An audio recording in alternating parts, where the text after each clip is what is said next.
Ladies and gentlemen, this is your captain speaking. I love it. I don't know. People might have their opinions on it because, we didn't win it all last year.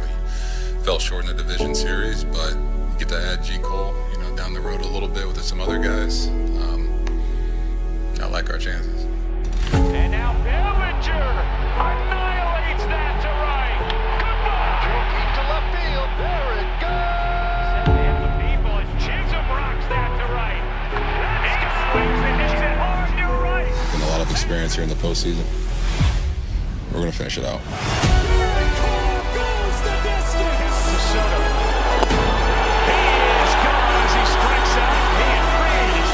He went to the slider again.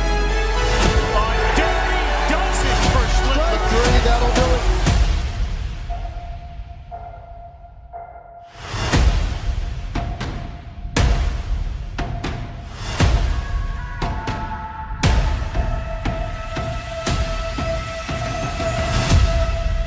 It's a drive down the line. If it's Spence, it's moving. It is. It's time. Swings and sends one to right. That sends Soto back. He's dead as hard again. There's a drive to deep right field. Line drive is a base hit to right field. That's going to tie the run inside first and down the right field line. Close high drive right field. Touches good. Fly ball. Here comes Soto. He'll score, and the Yankees are going to the postseason.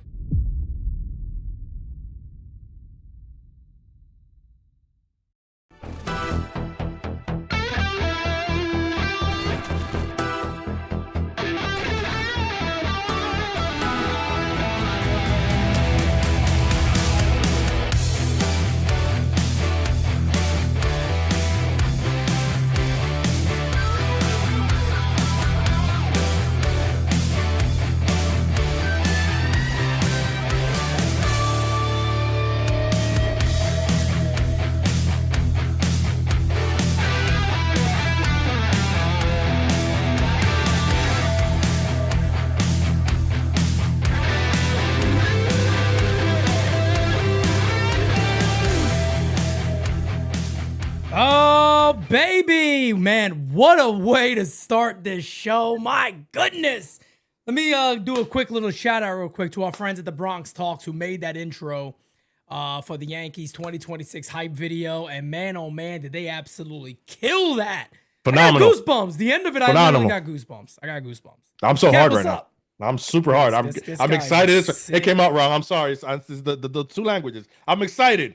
You know what I'm This saying? guy's Like, a sick freak. I tell you got what, I told fucking, Christian today. Christian's got to let him have it today. I got a feeling. No. I might as well enjoy them big cans.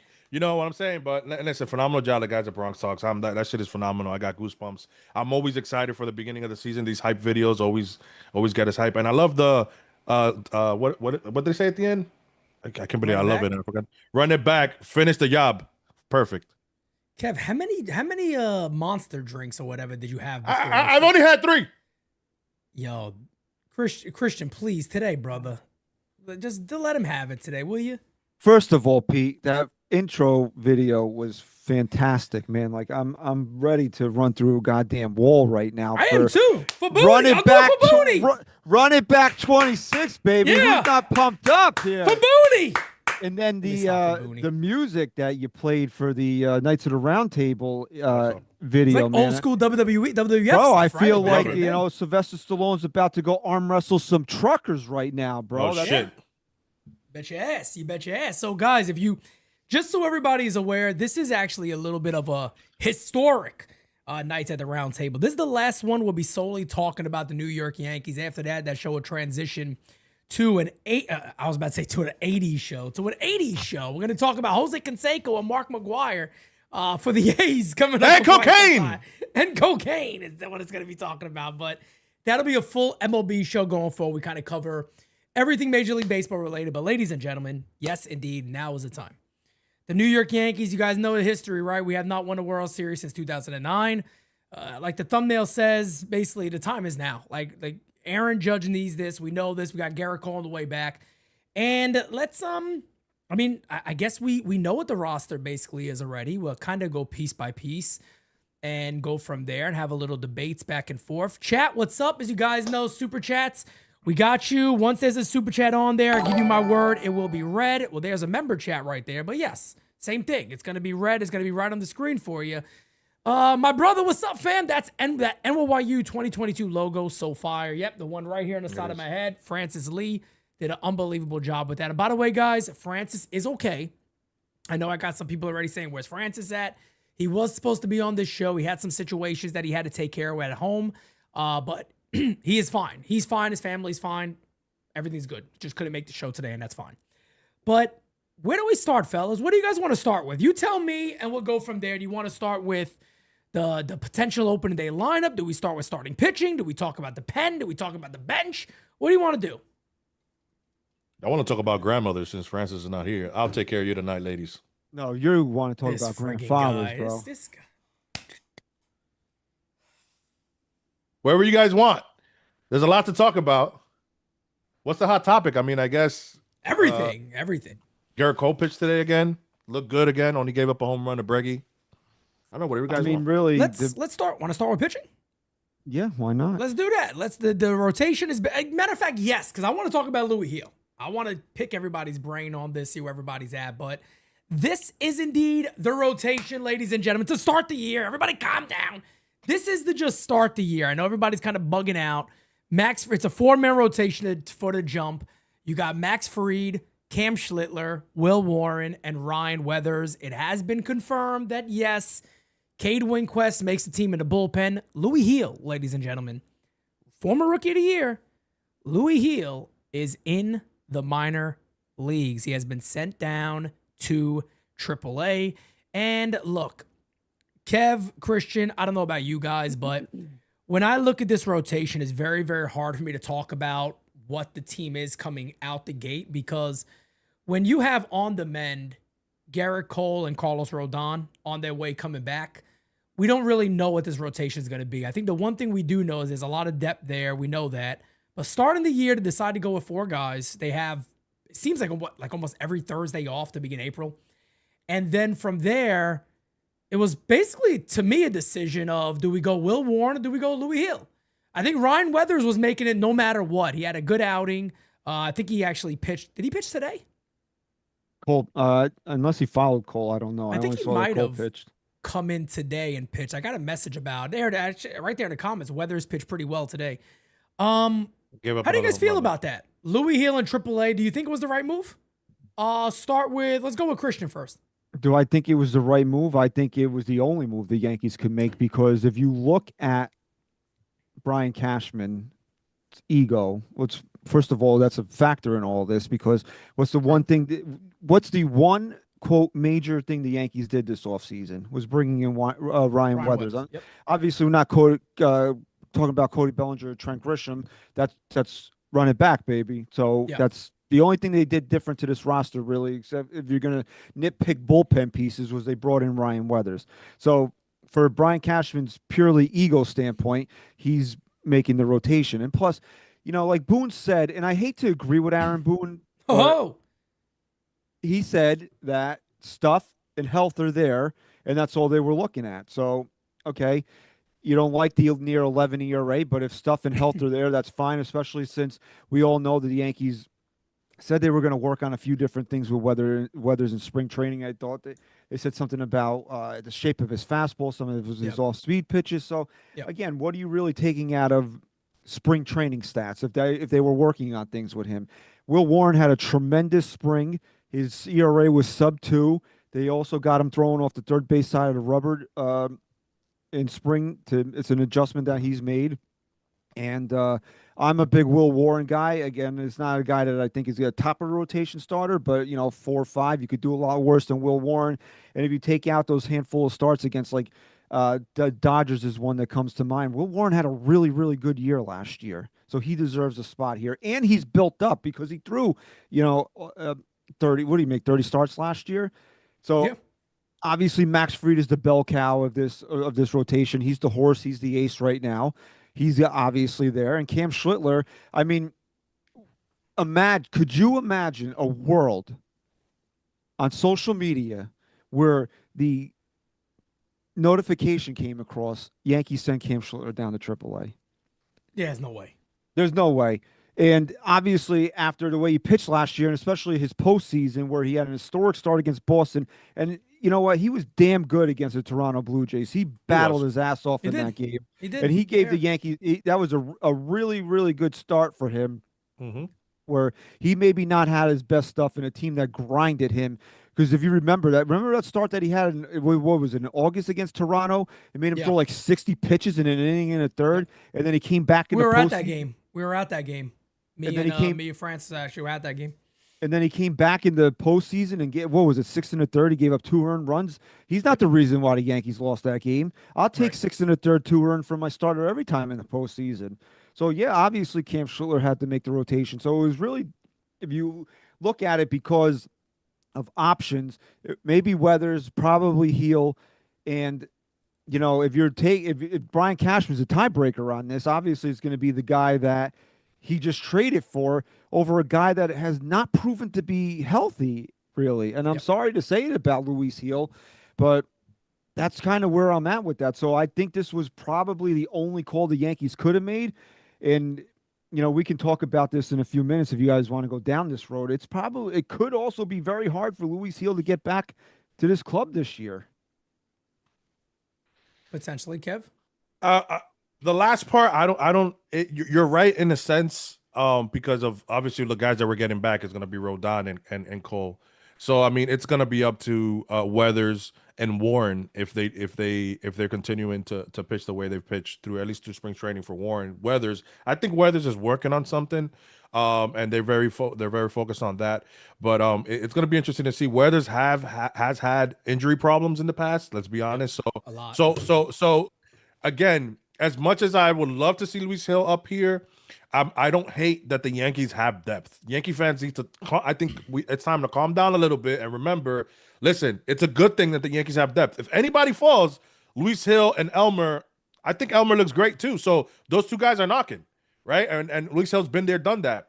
So, and I love what Francis said the other day on Designated Spitters, where he said it wasn't Weathers versus Hill, it was Hill versus Warren, because righty, lefty. So and if you put it that way, as much as I love Luis Hill and his last outing was great, Warren has looked phenomenal the entire spring training. So and I think that's the only guy that the Yankees chose. That the Yankees picked spring training numbers, because everybody else that they picked over some guys had horrible numbers. Weathers, who did they pick? Fucking Blackburn. The guys in the Cade Winquest. Cade Winquest didn't perform well at all. I got a beef there in the bullpen too. Gave up a run. Another name that I think could have potentially made this roster, but maybe they're just waiting. But I will say this: Ryan Weathers today did go 5 innings, 4 hits, 1 earned run, 4 strikeouts. So he did his job today, no doubt about it. Kev was saying he did his job. He definitely did his job today. There's no doubt about that. Going back to the Will Warren, Louis Hill stuff. Here's where I am on it. I got questions about the Yankees bullpen a little bit, and I think we can certainly have that conversation coming up very soon. Chat, what's up, everybody? Hit that like button, guys. I got a lot of questions about the Yankees bullpen. Here's what I will say about the Louis Hill situation. His last outing to me was eye-opening. His last outing, he was hitting 99 miles an hour with his fastball, and he did it multiple times. We haven't seen that from Louis Hill in quite some time. I think when you look at Louis Hill and Will Warren on a level of who has the better stuff, and when they're at their best, I think Louis Hill is the obvious guy that got the better stuff over Will Warren. Mm-hmm. My thing is, I worry about the bullpen so much that I love Will Warren as a piggyback of a starter. Maybe he's a guy that comes out right after Weathers. Maybe he's a guy that piggybacks Louis Hill. I just feel like there's a part of me that I would hate to be in Louis Hill's shoes right now, because I'd be livid. If I was him, I'd be pissed, and I would completely understand why he would be pissed. Here's a guy who look, there's injuries there. He wasn't the same guy he was when we seen him, win the Rookie of the Year, but this is a guy that's gotten the job done before. And I just feel like Warren would be better in that type of role. That's why I'm happy Louis Hill was actually sent to AAA. I'd rather him be in AAA than if that's the case. Now, let me also just say this. I'm not mad at the decision. This is not a decision where I'm saying this is the stupidest thing in the world. How dare they do this? Will Warren earned his spot. The guy went out there in a spring training and completely dominated. Now, if Will Warren pitched to an 8 ERA, I think Louis Hill's probably in the rotation. And he's probably in a piggyback role. Maybe Cade Winquist isn't even on the team. I think those are all scenarios and all real possibilities.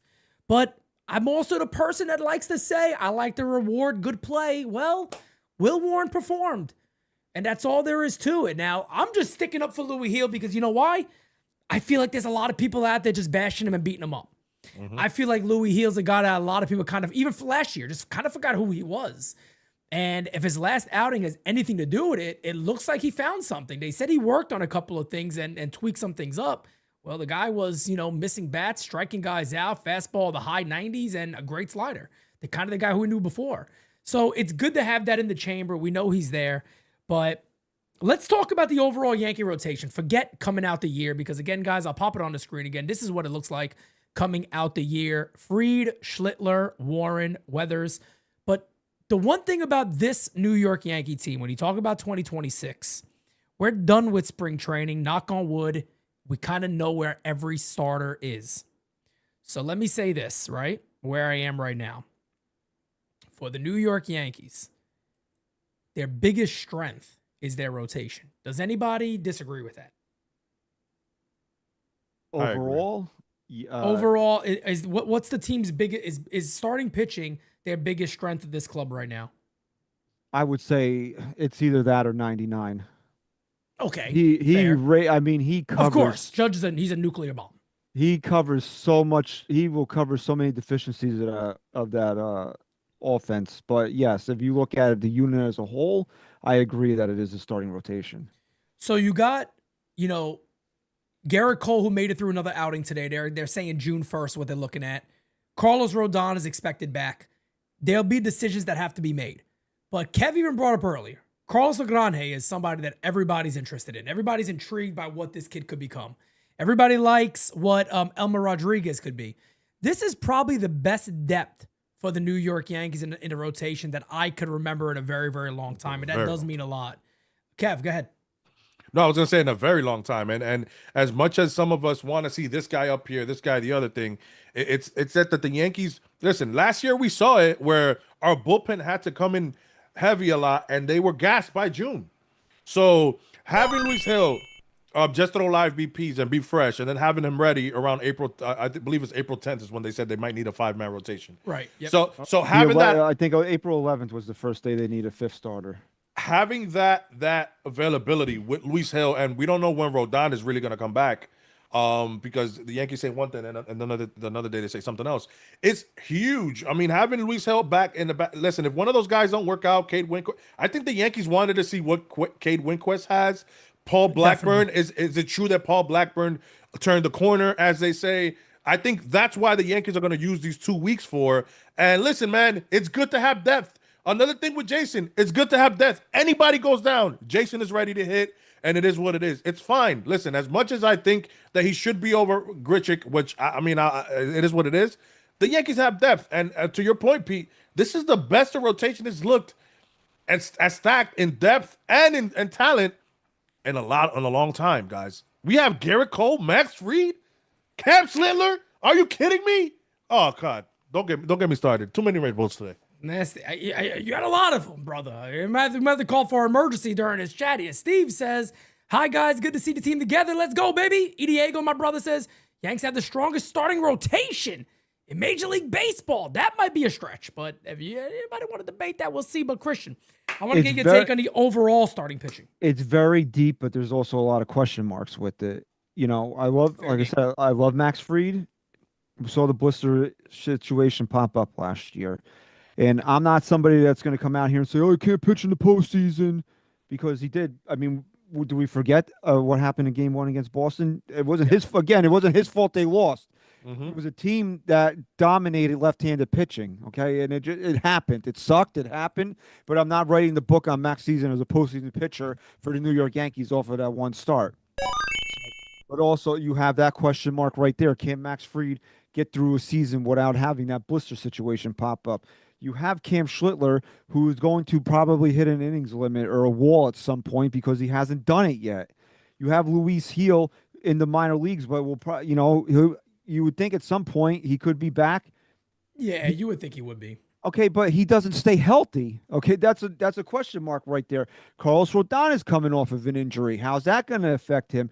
I love Garrett Cole. You guys know that, but he's coming off of Tommy John surgery. How long until Garrett Cole is Garrett Cole? And I'm on record as saying I don't care about June. I don't care about July. I don't care about August. As long as this I'm not going to say, as long as he drops his big Garrett Cole balls on the mound Hey. from September and October, Oh. that's all I need to see out of him this year. Okay. Wow, Garrett Cole, big Garrett Cole balls, folks. And then you have Ryan Weathers, who we don't really know what.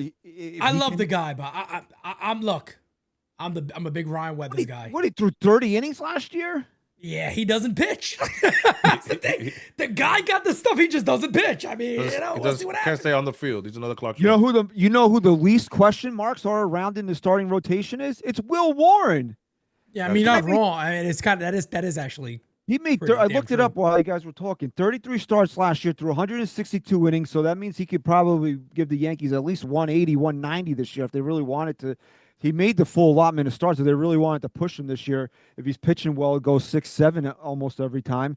I mean, 6'7". don't do that. Sorry, I don't know why the hell I did that. Bro, I was out. I yesterday. blame my stupid daughter. She's been doing. When they live here, they get these trends a lot later than other people. They're doing it now, and I was out yesterday, and some kid was telling his dad. He was like, "Dad, 6'7". I almost smacked him in the face. I was like, "You're not my kid, but I'll smack you right now." Yeah. So this is a very deep but questionable rotation. It's just who's going to be the four guys that step up in October that we can eliminate everybody else and say these are the four guys. If I predict it right now, it's going to be Max Fried, Cam Schlittler, Garrett Cole, and then I don't really know, man. Whoever it could be Will Warren, it could be Louis Heel, it could be Carlos Rodon, it could be Dave. I'm going to call him David. I just get over it. I did okay? it. I did it a couple times last time myself. Yeah, David Weathers. Ryan Wet, but like I have the strongest of convictions that come October, Garrett Cole, Cam Schlittler, and Max Fried will be there to ring the bell for the Yankees. And if the Yankees truly thought that they were Garrett Cole away from going to World Series this past season in 2025, not saying that I truly believe it, but I'm going to tell you that when we see Garrett Cole pitch, when the lights are brightest, he's going to make the Yankees theory look, like it was a good theory there. Because I really do think, Garrett Cole is out here to prove a lot of things to a lot of people this year. You don't think that it was like gnawing at him like a friggin' termite all the past 14 months that he hasn't been able to pitch and he's going to get out there? This son of a bitch was hitting 99 the other day. When's the last time Garrett Cole hasn't thrown in friggin' 14 months? He's touching 99. And then today, he consistently at 97, 98 today. Yep. Yeah. I mean, great sign. Let the Yankees take their time with Garrett Cole. Let Garrett Cole take his time with himself here right now, because you've seen the depth that we have. And last year, bro, we were making Alan Winans had to make starts. We're not going to have that problem this year, So I think this is a very deep and talented rotation. It's just there are a lot of question marks. Guys coming back from injuries, guys that are injury prone. Yep. Who's going to be who are going to be the four left standing though? Come October, and that's what I'm looking at here. I do think they have more than enough starting pitching to get them through, though. Let me just say something real quick too, man. This is why you tune in to NYU folks to hear us talk, because there's probably nobody else going out there saying, "Hey, the rotation looks amazing, but let's also not talk about the potential question marks," because they do exist. That is very, very true. And the crazy thing about this rotation is, and some of you may think I'm nuts. You look at a guy like Ryan Weathers and what he has stuff-wise. He might have some of the best stuff on the staff. I mean, you're talking about a guy that hits 99 miles an hour from the left side, a wipeout slider, and a very good changeup. So I understood it. I think if he had a 15 ERA, the Yankees were going to simply say, put him in there, give him that chance. Because you want to see him, I hate saying it, but you want to see him fail as a starter before you ever decide on moving him to a bullpen role or something else. You want to see Ryan Weathers go out there and perform? And is he able to stay on the mound? We'll see. But I love how Christian finished that. Who is the final four, right? If it comes to postseason time, if the Yankees make it that far, which we'll predict here momentarily, who's the final four to go ahead and lock things down for them? But sometimes it doesn't come up to the starters, folks. Sometimes it means the bullpen. And here's a little bit of concern that I have. The Yankees bullpen. I am not confident in the Yankees bullpen. I don't hate it. I don't love it. The only thing that gives me a little bit of confidence is for somehow every year they tend to figure it out. They tend to get to a point where it goes, all right, this is the way they're going. This is what works. But as it stands right now, I'm not concerned about David Bednar. I'm not. I think David Bednar got ice in his veins. I think he's a guy that's going to go out there. There's no big enough moment for him. He's going to do his job, and that's it. The bridge to David Weathers scares the shit out of me because Camilo Duvall got all the stuff in the world. David We know Bednar. that. You said David West. David We're Weathers. all- David, we're we're all all- fucked we're up all with his twisted. name, all right? We're all twisted up with his name. Maybe we should have been drinking the energy drinks instead of Kev. Maybe we should have been on him. But Bednar as the closer doesn't worry me. Camilo Duvall, again, love the stuff. The guy can dominate anybody. He has to be consistent doing it. And then the rest of the Yankees bullpen, I got to be real with you, man. I'm like, I like Cruz. Can he repeat? He's a year older. What, he's going to be 35 this year? I don't know. Kev, well, how are you feeling about the pen? Chad, how you feeling about the pen? So last year we did see some good out of Brent Hedrick. We did. He wasn't horrible. Tim Hill always has been good with the Yankees, so I don't see him. I saw him in spring training. It was funny. They were talking about his ground ball rate, and he gave up 2 singles, ground balls, and then he gave up a pop up and a ground ball double play, and that's what Tim Hill does. And so I like Tim Hill a lot. Everything else, I think the Yankees. This is where it's going to get interesting. Jake Bird was supposed to be one of the projects, and it hasn't really panned out. And so it's either going to be make or break for him. To me, we got him from the Rockies last year. I don't know if you guys remember. He looked horrible the 2 or 3 starts Terrible. when he came up, and the Yankees put him right back in This AAA. is Scott Frost 2.0. Oh, shit. Please. I hope not. Damn. So Yeah. the real guys that I think need to step up is going to be Cade Winquist, and if Camilo Doval can. Somebody said this. He always has an off year and a good year. This would be the year that he has a good year. Guys forget that he did lead the league in saves a couple years ago. So when he is on, he is nasty. So and it does worry me, but I think the Yankees have these 2 weeks with their 4 starters and having Ryan Yarbrough, and I really do think Luis Hill will come back in a piggyback role, that they're going to be able to navigate and see what they have. But the thing is, they don't have anybody really to help out that's knocking on the door in the minors or anything else. So it's going to be a rocky start for the Yankee bullpen. So I'm 50-50 with them, honestly. Well, they do have one guy, and that's who I wanted to talk about. Harrison Cohen is a guy that's not getting no look for whatever reason. And True. I think maybe it's just them saying, let's keep him in the minor leagues. We don't have to rush him here. But again, I think he threw maybe 3 or 4 shutout innings. 3 1/3. 3 1/3 innings in Major League spring training. But then also, I don't think he gave him a run in the WBC also for Team Israel. Mm-hmm. So Harrison Cohen's a guy that has good stuff. Pitched today, 1 batter, struck him out. Just doesn't seem to be getting too much of a look, but maybe it's just early in his career and they want to see him in the minor leagues again. But Cohen's a guy to keep an eye on from the right side.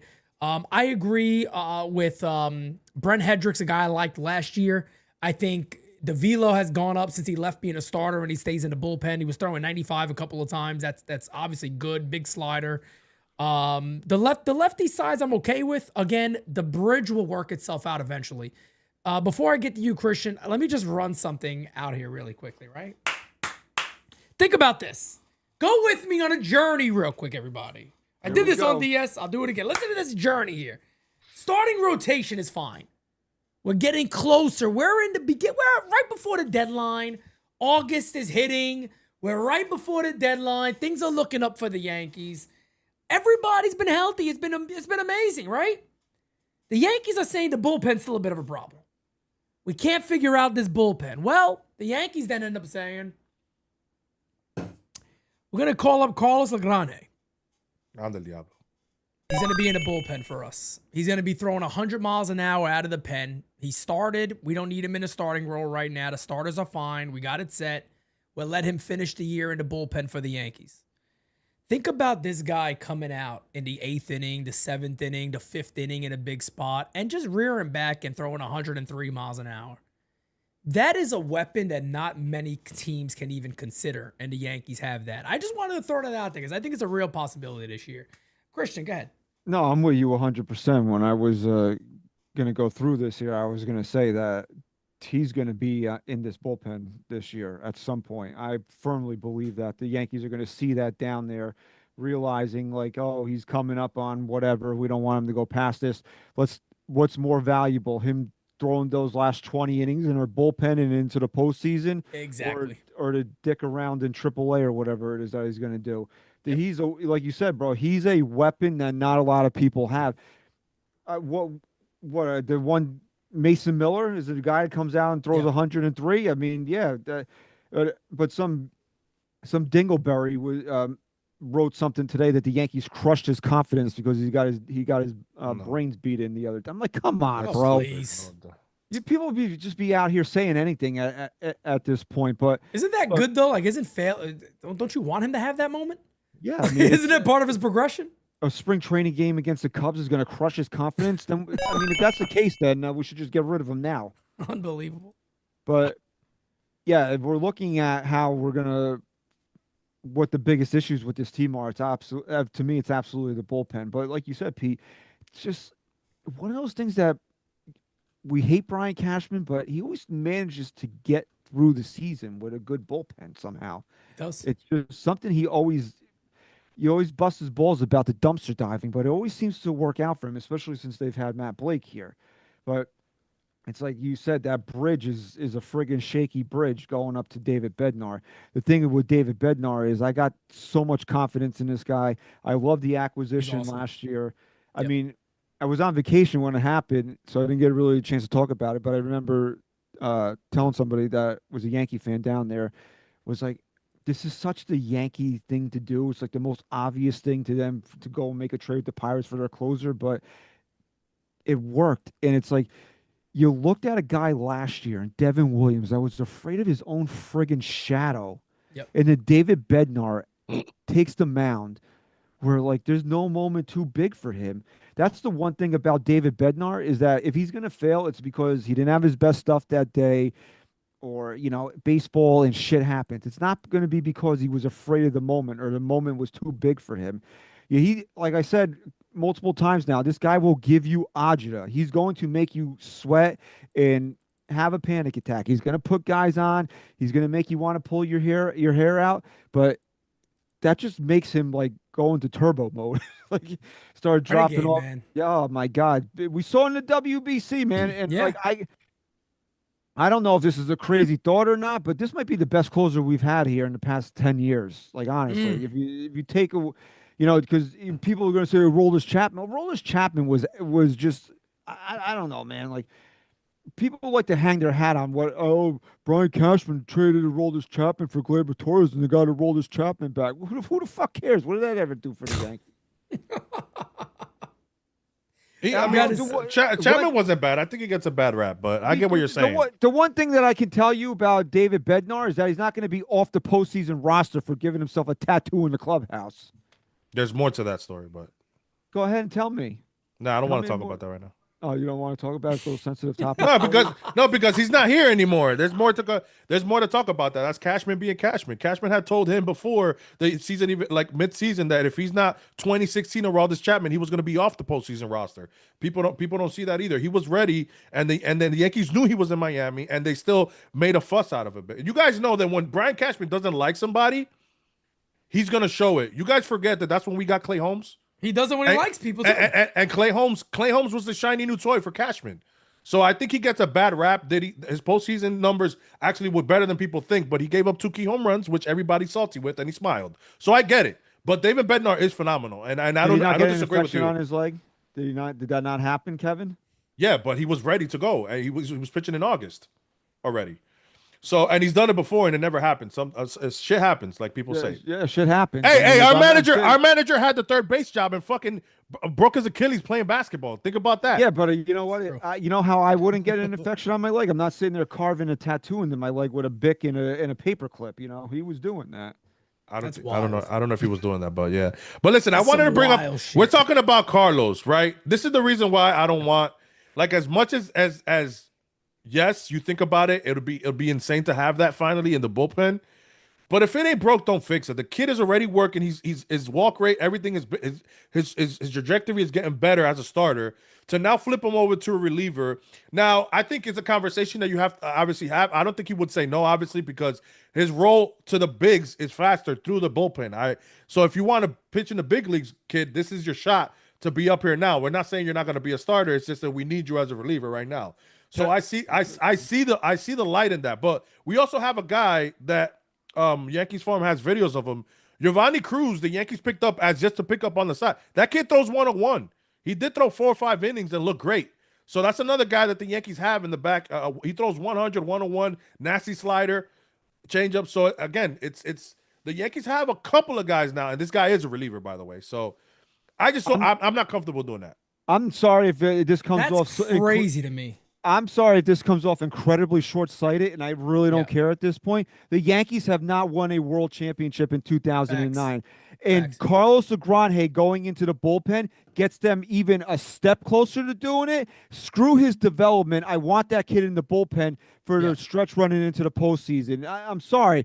And I don't want this kid to become another Jabba Chamberlain. That's the last thing this organization needs, and I don't wish that upon this kid. But this team has to win. And if this kid throwing BBs at 103 can go out there and dominate in the 7th inning and put out fires, in the 6th inning with runners on and get the Yankees into the postseason and get them out of the division series, because that was a friggin' embarrassment to follow the World Series. We're getting knocked down in 4 games in the division series. I don't give a damn about his development. Put that kid in the bullpen and get us back to where this team needs to be, and that's the World Series. I'm sorry. Well, let me add to that. As Rich Squires, we got you, brother. Right now, we talking about Carlos, but I don't think it affects his development. To be honest, I don't think it affects it at all. He's doing basically what it would be is he's pitching his entire season as a starting pitcher. And as he gets closer and closer to that innings limit that obviously they're going to have on him, he could come out of the pen for us and absolutely dominate. I mean, look, I know where Kev is on it, but I just completely disagree with that. When you have a guy like a Carlos Agrange, who is, we got to remember too, the one thing also about him is he's intimidating on the mound. He's a large presence on the mound. He's a scary at bat as it is. And if this guy has his first outing and he strikes out 2 of 3 batters or 3 batters in a row, let me tell you something. The other clubhouse, you know what they're thinking in the postseason? You better take the lead in the 6th. Oh shit. We better take the lead in the 6th. Because if we're down by 3 against the Yankees, the 7th, 8th, and 9th isn't going to be fun. If Duvall's on and Lagrange's in the pen doing what he could do, and Bednar's there, this is what the Yankees had before at some point. They didn't win with that really either, but to be able to have that's a weapon that not many teams have, where you could sit back and say, shit, we better score. Crazy thing is, we just had this experience, Team USA versus Venezuela. Yeah. Venezuela had nothing but fireballers. You didn't want to see Machado come in that game. What's the closer's name again? Palencia. You didn't want to see Palencia come in because what are you going to do against those guys? Yeah, we got the 2-run bomb in the WBC, but that was a 93-mile-per-hour changeup. Correct. But and that's exactly. You caught him on the pitch that's not his plus pitch, which is what you would want to do in those ABs. But nobody wants to have those at-bats. Nobody wants to sit back and go, damn, we're down 3. We could come back. Shit, it's the 7th. Yeah, it's going to be fun. Good luck to us. They didn't want to face Mason Miller. That to me is what he provides to go ahead and get that done. Adams, this is an interesting question right here. We'll answer this one quickly here. Over or under 4 ERA for Will Warren? I still go maybe slightly over, maybe a 404, 405. Yeah, I mean, I take an over, but that doesn't mean he had a bad season by any stretch. I'm actually I'm not going to saying 480 or I think this is the year where he goes under, even if it's 395. He was 4.44 last year. So even if he was like around 4.10 with the innings that he gives, and that was highly inflated for a couple of games that he got his doors blown off. The Dodger game obviously comes to mind. I think Toronto. Was it Toronto was the other one? Yeah. I couldn't think it was Toronto or Boston. Toronto smoked them a couple of times. So, but I will say this about the Carlos thing to put a button on it. Okay. If the Yankees are even thinking about it, if it's even a conversation that they're having, then the kid should do this, even if it's periodically, to see how he does in the minors. Because again, the reason I say this is because a starter has a routine that starts the night before. How they go to sleep, how they wake up, what they ate for dinner. So to switch a starter to a bullpen piece, it's gonna take time, and we have to see how he adjusts to that. One, and number two, he's gonna be throwing big innings. He's not coming in here to fucking throw the fifth and the sixth. He's gonna be coming in here to face the heart of the order and to fucking get big outs for the Yankees. So if they're even thinking about this, he has to be doing this shit in the minors already, because we talked about this with Jason Dominguez. In 2024, they wanted him to be a left fielder, and he was still taking innings in center field, a majority of innings in center field as in the minors. It doesn't make any sense. If you have a plan and you think this kid is going to do something, then you start acclimating it now, like literally now. Right now. No, you wouldn't do it now. Obviously, you do it within the season. No. Eliminate, then you. No, yeah, I of mean, like course. periodically. I don't Let's even bring think him out to the periodically. pen. No, I think as it gets closer to that limit, you would just shut him down and go, look, we want to see at least 3 or 4 outings out of the bullpen before you come up. Correct. Yeah, I'm 100% behind that. I think that's fair. I if that's a question about development, then yes, I agree with that. So let's jump into the big chicken nugget here. The New York Yankees lineup. Everybody's excited about the leadoff hitter, Trent Grisham. Okay. Everybody's pumped about good old T-Rent. 22 million, big ones. Pete. What's the matter? I can't continue to hear the Yankee fans pissed that they have a whole guy who hit 34 home runs. Yeah, 34 home runs and 9 doubles, man. Like Trent, baby, the GOAT. Here he is, folks. Here's the lineup potentially on opening day. Now, it could be a little bit off, of course. I don't know. But this is potentially what the lineup could be. There's room. Some people are saying that Austin Wells is going to bat 9th. I don't think so. I think they're going to end up going this way. I think exactly how you have it. That's a righty right there. So here we go, guys. Trent Grisham in center field. Last year, the averages to the right are, of course, 2025. 235. Aaron Judge, the captain of the Yankees. 331, baby. All rise, motherfucker. Cody Bellinger, 272. Second highest paid player in Major League Baseball when you count all that other bullshit that's involved in it. Absolutely fucking nuts. Anyway, I don't got to go there yet. Benny Rice. Kev's guy was very, very much right about Benny Rice. Uncle Ben's Rice now, folks. He's a sponsor for that. It's not Uncle Ben's anymore, okay? What is it now? It's just Ben's Rice. It's just Ben's Rice. They changed it from Uncle Ben's Rice? Yes, they did. What is this world coming to, man? Tony Soprano passed out looking at Uncle Ben's Rice that time. Then he saw the gabagool, and that was it. Unbelievable. Why do we do this? Jazz Chisholm at second base. Big G. I'm sorry, I said Jazz first. Big G first, then Jazz. Austin Wells, Jose Caballero, my shortstop, followed by Ryan McMahon, who I don't think too many people are overly excited about because his spring training wasn't really phenomenal. But I heard somebody say yesterday that he is in a strict platoon with Ahmed Rosario. You buy that? Yeah.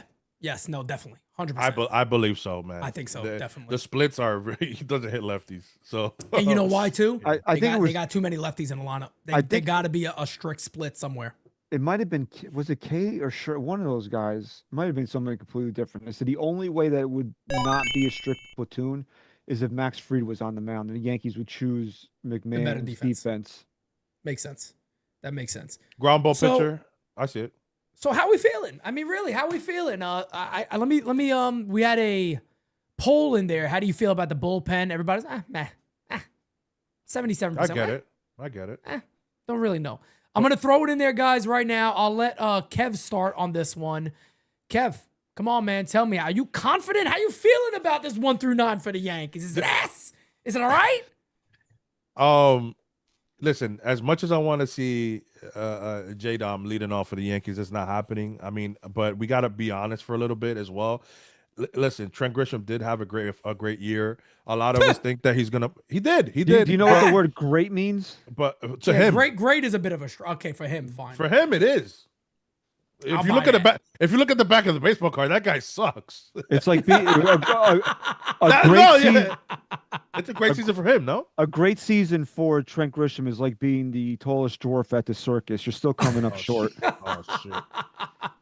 9 doubles is what it's insane, and then he's not a great base runner. This is why I'm like, as much as everybody says, well, yeah, but when you have Aaron Judge is a high average power guy. He's gonna hit singles and doubles. That guy can't score from first, or maybe not even from first on a single. So that's you want a guy who can run normally and your leadoff hitter. But listen, when it comes to the lineup, this lineup was great last year. I don't think they're gonna be horrible this year. So I mean, I'm very high on the lineup. It's just gonna come down. Honestly, there's 2 big question marks, and it's well, there's another one, but that's gonna depend when Anthony Volpe comes back. But right now, it's Trent Grisham and Ryan McMahon. Is Trent Grisham gonna continue to be the Trent from last year, and is Ryan McMahon gonna be able to at least live up to his Colorado days offensively? Because let's not forget that he was struggling tremendously behind the plate. I don't worry about Austin Wells because he is 100% Dominican now. The Morisoñando is in his blood, and I believe this is going to be the year where Austin Wells is going to break out offensively. So what you're telling me is his offense will get better, but his defense will be trash. if he goes the complete Dominican direction, that might happen. Ra adds in before I get the Christian here. Ra adds in. What leash are you giving Grisham before the youngins get called up and we are are we overlooking Belly? Your thoughts? Let me have Christian go ahead on how you feel about the Yankees lineup, and then we'll talk about what Ross said, because I know there's going to be a lot of debates in this in the 1 through 9 for the Yanks. Well, I just looked at this. Grisham, Jesus. Ryan McMahon's OPS with the Yankees last year was 641. That's right. Yeah. I mean, that was a big disappointment for me, because I thought him being a left-handed hitter would run into some home runs last year, and he hit 4 with the Yankees last year. 4. In he had 159 at bats. That's pretty terrible. So I mean, if he could be a guy, I mean, I said this a couple weeks ago. I said, just give me 20 Porchies, man. That's all I need. Give me 20 Porchies with that Gold Glove defense, batting 9th. That's fine, man. That's all we really need out of Ryan McMahon. You look at this offense. This is where the whole run it back 26 comes from, right here. This is fucking it right here, man. And what did this offense do last year? It beat up on a lot of bad pitching. And guess what? There's still a lot of bad pitching in Major League Baseball. That's why when people say the Yankees aren't going to make the postseason this year, you know what? You're dumb, okay? I'm sorry either one of you think that, but I don't think, honestly, you look at this team, they're going to beat up on bad pitching. That's what they do. So unless you mean to tell me that, you know, every team has got 4 Paul Skeens now, I don't see how the Yankees aren't going to score enough runs to win the requisite number of games, especially with 3 wild cards. So I don't see it personally. It's just, is this an October offense? And that's all we care about. Everything that we talk about, we can sit here and break down what it means from 1 to 162, but all we care about, because this team hasn't won a damn thing since 2009, is how this is going to affect October. And to me, I'm not looking at an October offense. Trent Grisham sucks. I'm sorry to be so blunt about it. If the Yankees paid $1 million per home run this year, I would consider that a good thing. That's how little confidence I have in Trent Grisham in replicating 2025. Okay. Look, Aaron Judge, bro, I'm not calling this a hot take. You can call it a hot take if you want. The only way he doesn't walk away from 2026 with 3 consecutive MVPs is if the voters just decide they're not going to give it to him. He's going to be that guy again. Okay. We want to have a separate conversation about his postseason. Let's have that in a couple minutes, okay? Because I'm fired up about that shit too. I love Belly. I think Belly's going to be fine. You know, he'll hit around 275, 280, give you his 30 and 100. He'll be fine. I don't have any problems with Cody Bellinger. Ben Rice is where I think we're going to get the biggest jump in production this year. I think Ben Rice is going to be a 35 home run guy this year. Wow. It all comes down to Stan's health. We all know this. If Stan's healthy, then fine. If not, then but who's projecting to stand to play 100 games, even 100 games this year? Hell no. Not even close.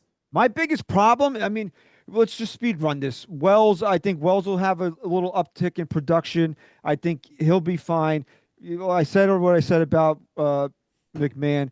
Caballero just got to be a pest down at the bottom of the lineup, get on base, and steal some bags. It's Jazz Chisholm, man. Jazz Chisholm is the biggest key to this friggin' lineup. And if he ever got it through his friggin' head that he doesn't need to hit 35 or 40 home runs or he's talking about being 50-50, which in a contract year with this guy swinging for 50 home runs is a dangerous combination. That's not how the Yankees win a World Series, is by this guy trying to be 50-50. When he came back from the oblique injury last year and he was talking about 70% and he did it for like 2 weeks and then he decided he was Barry Bonds again, Jazz Chisholm needs to go back to that mentality of being a guy that gets on base and creates havoc and scores runs with his speed and athleticism. If he can do that, this is a completely different lineup. This is a lineup that is different than the lineup that we saw last year. So it's really, I mean, I hate to put all of it on Jazz Chisholm because it's not on on Jazz Chisholm, but I think we can kind of figure out what everybody's going to be in this lineup to a certain degree. Is if he changed, and again, he's chasing the bag right now. We all know this, but if he changes who he is and goes with that 70% mentality, and Pete, Kev, what if this guy gets on base 36% of the time this year? I mean, that would be nuts. That'll be That'd be insane. nuts. But that's where it comes down to for me. Is if Jazz Chisholm can be a more productive hitter in terms of getting on base and stop swinging for the fences. I don't think the Yankees need Jazz Chisholm to be 30-30.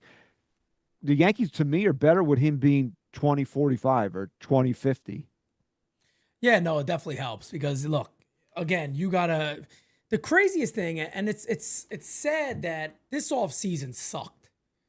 Let me tell, as a content creator, this offseason sucked. Let me tell you why this offseason sucked. Not about the Yankees didn't do all these moves and this and that. Well, I guess that's kind of part of it, but the amount of videos we had to make about Cody Bellinger, is that? That's part of it, but like the opinions never changed. Like our takes back in October are basically our takes right now. Like, we didn't have a chance to really change takes in an opinion because, I'm going to say exactly what I've been saying the whole offseason. Do you buy what Trent Grisham and Cody Bellinger did last year? Do you think they can repeat it? I think that's a big, big, big factor in where this team goes this year. Have they even built the proper lineup for Aaron Judge? It's not through their thick friggin' heads. What they saw in 2024 is what they should replicate. And I know people want to talk, but the offense was better than, bullshit. A Soto Judge back-to-back was nuts. And I'm not saying they had a chance to get Soto. I'm not saying that. Get somebody I'm just saying that the structure of the lineup still is not proper. It's not proper. When they saw the wheel and they want to reinvent it, Cody Bellinger or Ben Rice should be hitting second in this lineup. And I don't give a shit what that means for Trent Grisham. I don't care if that means he bats, if he's on the bench. I don't care what that means with him. I mean that the Yankees should have a proper, oh my God, old school style lineup where you got a good leadoff hitter with speed, a guy that could get on friggin' base and hit pretty good, and then Aaron James Judge. And then a number 9 guy like a Jose Caballero who could steal and move and make things happen and get on base at a decent clip. That's going to score a lot of runs because guys like Judge will drive him in. But the Yankees are sitting out there going, guess what? This lineup might strike out 2,000 times, but it's cute because every now and then they're going to hit a 3-run homer. When is the last time the Yankees had a real leadoff hitter? When is the last time they had a real structure in their lineup where you go, yeah, that's a baseball lineup? That's a baseball line. This is not a line that was printed out by a group of nerds and they said, hey, this is it. Let's run with it. That's what the lineup is again this year. And I'm not, I know Brian Cashman's going to get very upset with me. Brian Cashman's going to get very angry. It pisses him off. Well, be pissed off, Brian. Be pissed off. Because I'm sorry, no baseball guy makes the lineups that the Yankees have made. No baseball guy wakes up one day and goes, Anthony Rizzo's the leadoff hitter. Nobody ever has done that. in can the I just- history of baseball. If you didn't get a chance to read that article I sent you guys yesterday, it's a very eye-opening. I suggest to taking the time to read it. Boone admitted that 90% of the time, he and Al Smith together, they collaborate on this, have the lineup for the next day within Already 30 made. minutes of the previous game ending. How do Yeah. you run a baseball team doing that? Because exactly, it's a poor system, and Aaron Boone can repeat it till he's blue in the face. I believe your family's baseball guys, but you've bought into the Yankee system. Whether it's you agreeing, fine, but you bought into the Yankee system. My problem again is not that this Yankee offense, as I think we all agreed, will not score runs. They will score runs. They'll beat the ever-loving shit out of bad teams as they did last year. In multiple games where they scored 13 runs, 14 runs, 10 runs, 11 runs. They'll do the same exact thing again. And I want to see them do that.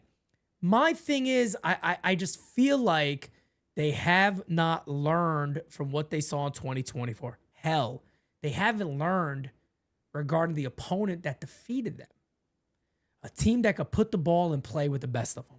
They haven't learned to the point Brian Casher made sure everybody knew, hey, when teams homer in the playoffs, they win.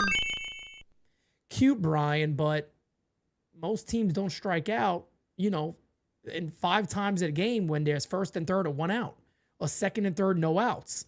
Strikeout pop-up, Yankees didn't score. That typically doesn't happen. And they just have not learned their lesson there. That's why, for me, I can't front. I like the lineup. But I'm not the biggest fan of it. And I think 64% of the chat right now were like, the lineup, like it, but 16% said hot garbage, which I think is nuts. I don't think it's hot garbage. Nowhere near that. I think there's real potential there. Here's what I hope happens. And Rob, this is basically to answer what you were talking about, part of what you were saying.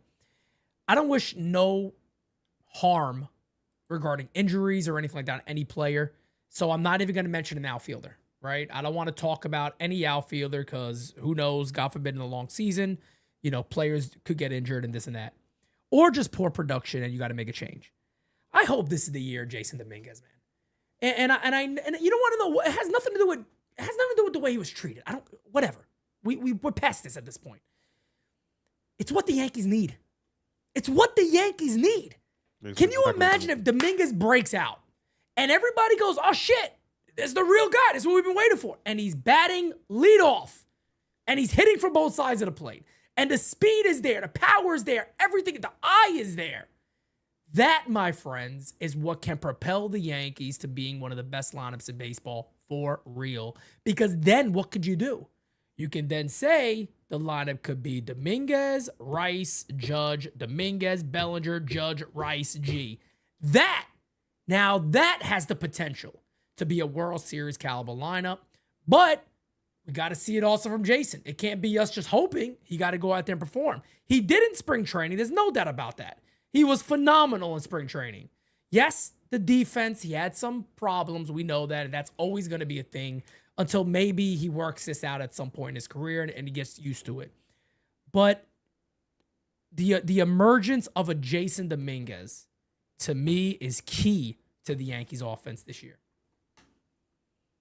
It's funny you say that, and people are going to sit here and talk against your point. And this is what people who either haven't played the game, and this is why there's always arguments. I don't think the nerds, as everybody calls them, or the people who love the analytics and all that stuff, they always make fun of the guys who, because I didn't play, I can't talk about it. No, because there's aspects of the game that you guys call random that's not random, that happen for a reason. When Jason Dominguez is on first base and you're a starting pitcher and you're down by a run, or the game is whatever the case may be in the 8th or 9th, now you got to think about Jason Dominguez. That takes away from your execution.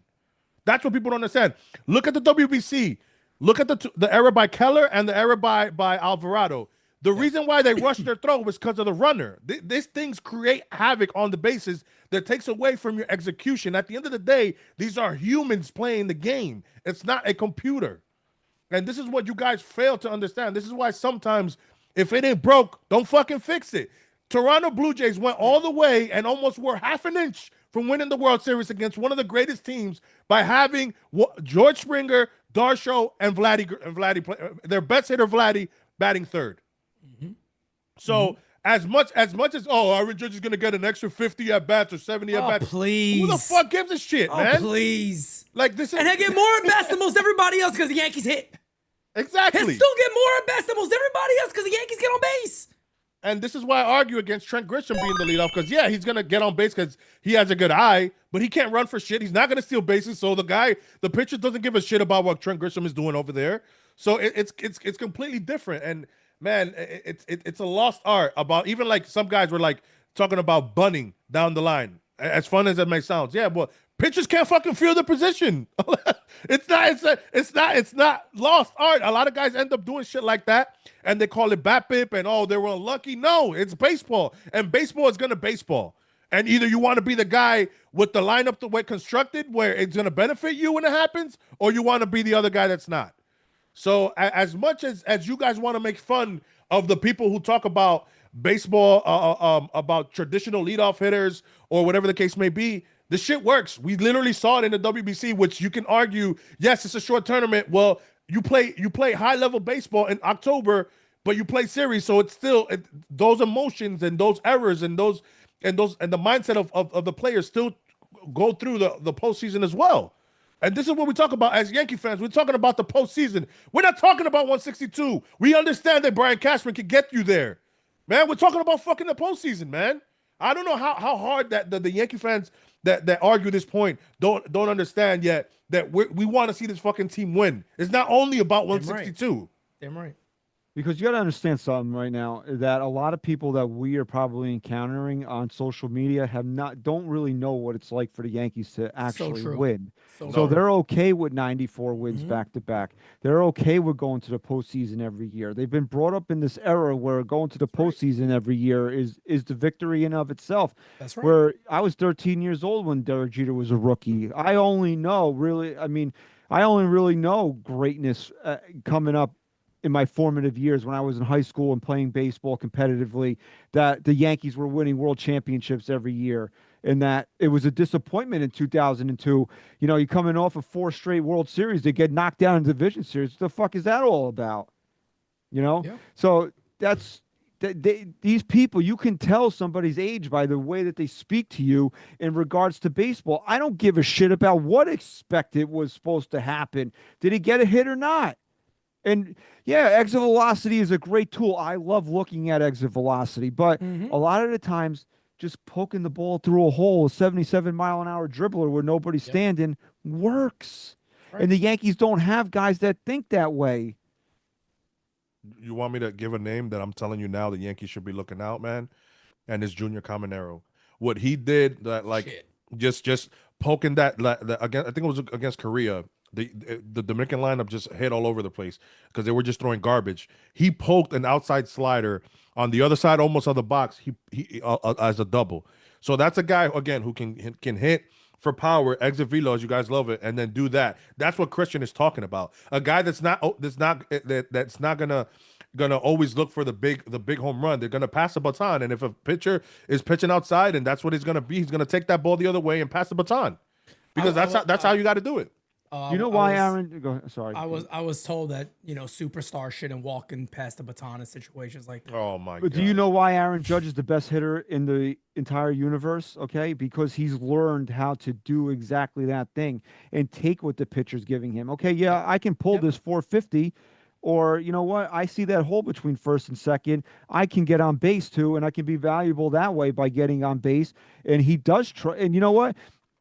I don't find that as a quote coward's way out or some of the shit that people throw out there, like, oh, it's Judge's job to drive him in. Judge's job is to keep the line moving also sometimes. And if somebody's going to pitch him on the outside part of the plate or throw certain pitches to him. Sometimes you got to take what the pitcher's going to give you, and sometimes you don't have the ability to put your ace swing on something and hit it for a power and hit it for a home run. So what would you rather him do in that situation? Swing for the fences and strike out, or would you rather him find the hole in the infield somewhere, or find some place to drop a ball in and hit a single, or put one in the gap somewhere? That's why Aaron Judge is the best hitter in the world right now, because he's learned how to do that.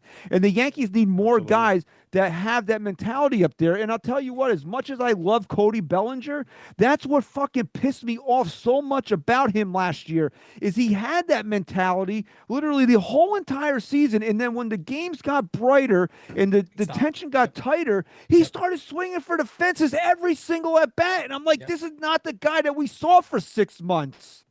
Correct. Yep. No doubt about it. We got a super chat here from our guy, Steve Pena, says, we need a Tony Gwynn player. Yeah, a lot of teams could definitely use Tony Gwynn. Yeah, Hall of Famer at the top of the lineup. Yeah. We need Ricky Henderson. I mean, shit, come on now. Kev, oh my God, says, hype for another season of Yankee baseball and NYYU. I love it, my brother. No doubt about it. Rich Squires says, the key to the Yankee season is one word: consistency. Also, no June Boone swoon. That's about as money as money gets at this point. There's going to be a June The sun's going to Boone come up, swoon. and the Yankees are going through a Boone swoon this year. There's no doubt about it. That happens. David Miser says, have you guys seen batting practice in private or in cages? He hits the other way and hits average parts of his development. He says, yes, that is Judge. No doubt about it. He works on all the little things.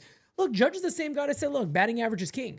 He said batting average is king. Forget, what I do power-wise. Batting average is what I want. I want to be a great player that can do everything. And the one thing I'll always be upset with the New York Yankees over the previous years is that I just, maybe it's just me. I just truly feel they haven't put the smart lineup around Aaron Judge.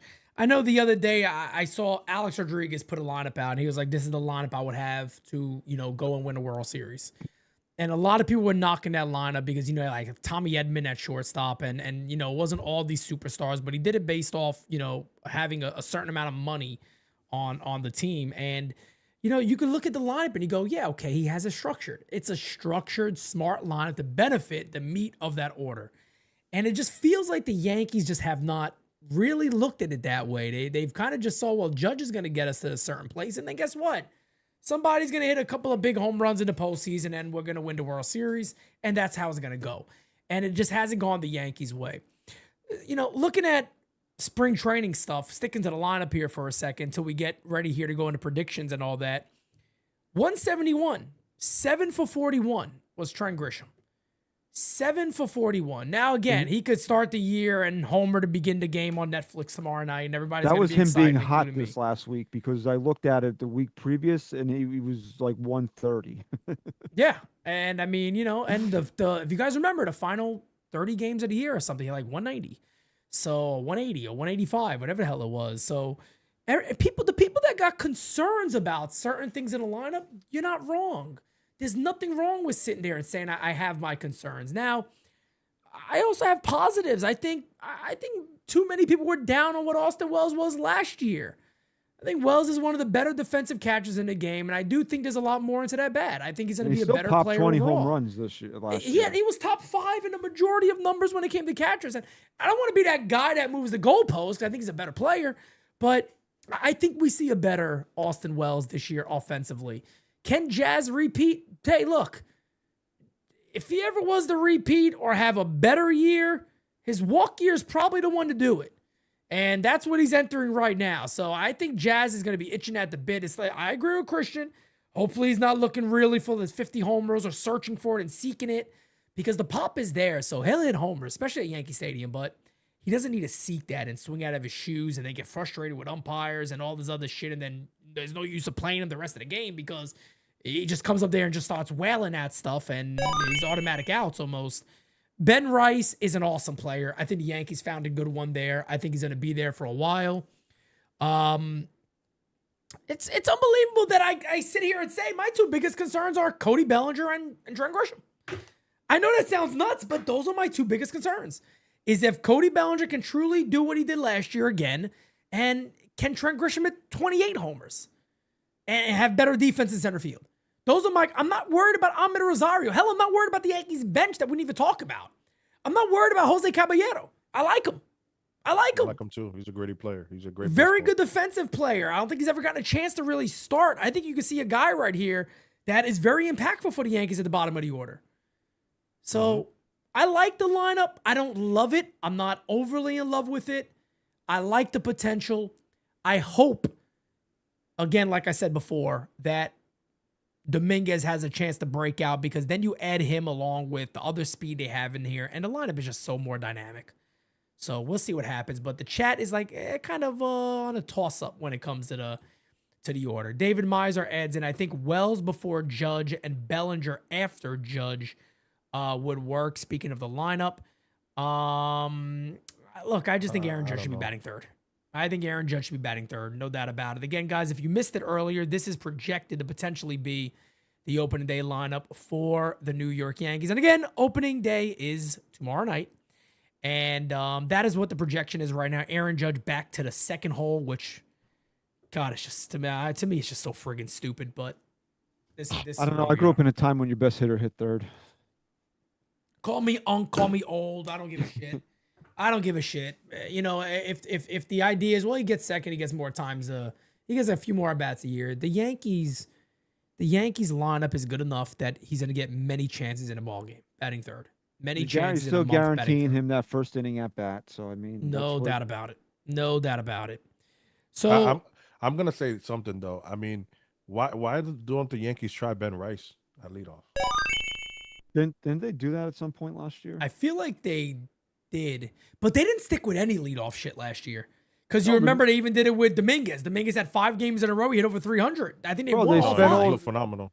They spent all spring training last year with Austin Wells as a leadoff spot. He led off opening day, hit a home run, and then he never hit a leadoff he again. never did it again. That was it. Yeah, I don't understand what they do. I guess because Trent had a 348 on base and Ben Rice had a 337.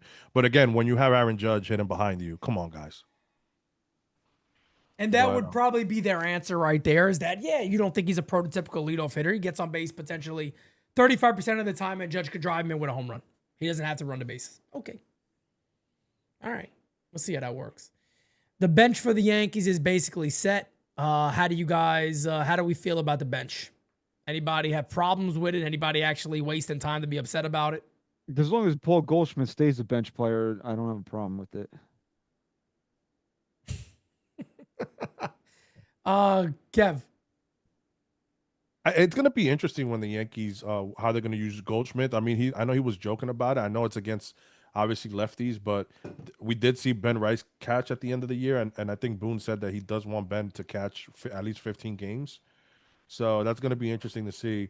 JC looks a lot better. Listen, I'm not mad. I love them bringing back Ahmed Rosario because he mashes lefties and he's great, and he's a great vibes guy for the team. And the only guy that I don't like, and everybody knows it, is fucking Grichuk. I just feel like why the Yankees are giving opportunities to guys like that. I mean, they're always trying to find lightning in a bottle for the last 5-6 years, and it worked with Carpenter, and maybe it worked a little bit with Bowers. That's about it. I mean, but they've been trying to do this shit for the longest. Now you just pick up scraps and see maybe who has a little bit left in the tank. So I just don't understand the desire, or whatever the hell you want to call it, the obsession with having 3 left-handed catchers. We can't. I mean, honestly, I've never seen a team built like this before.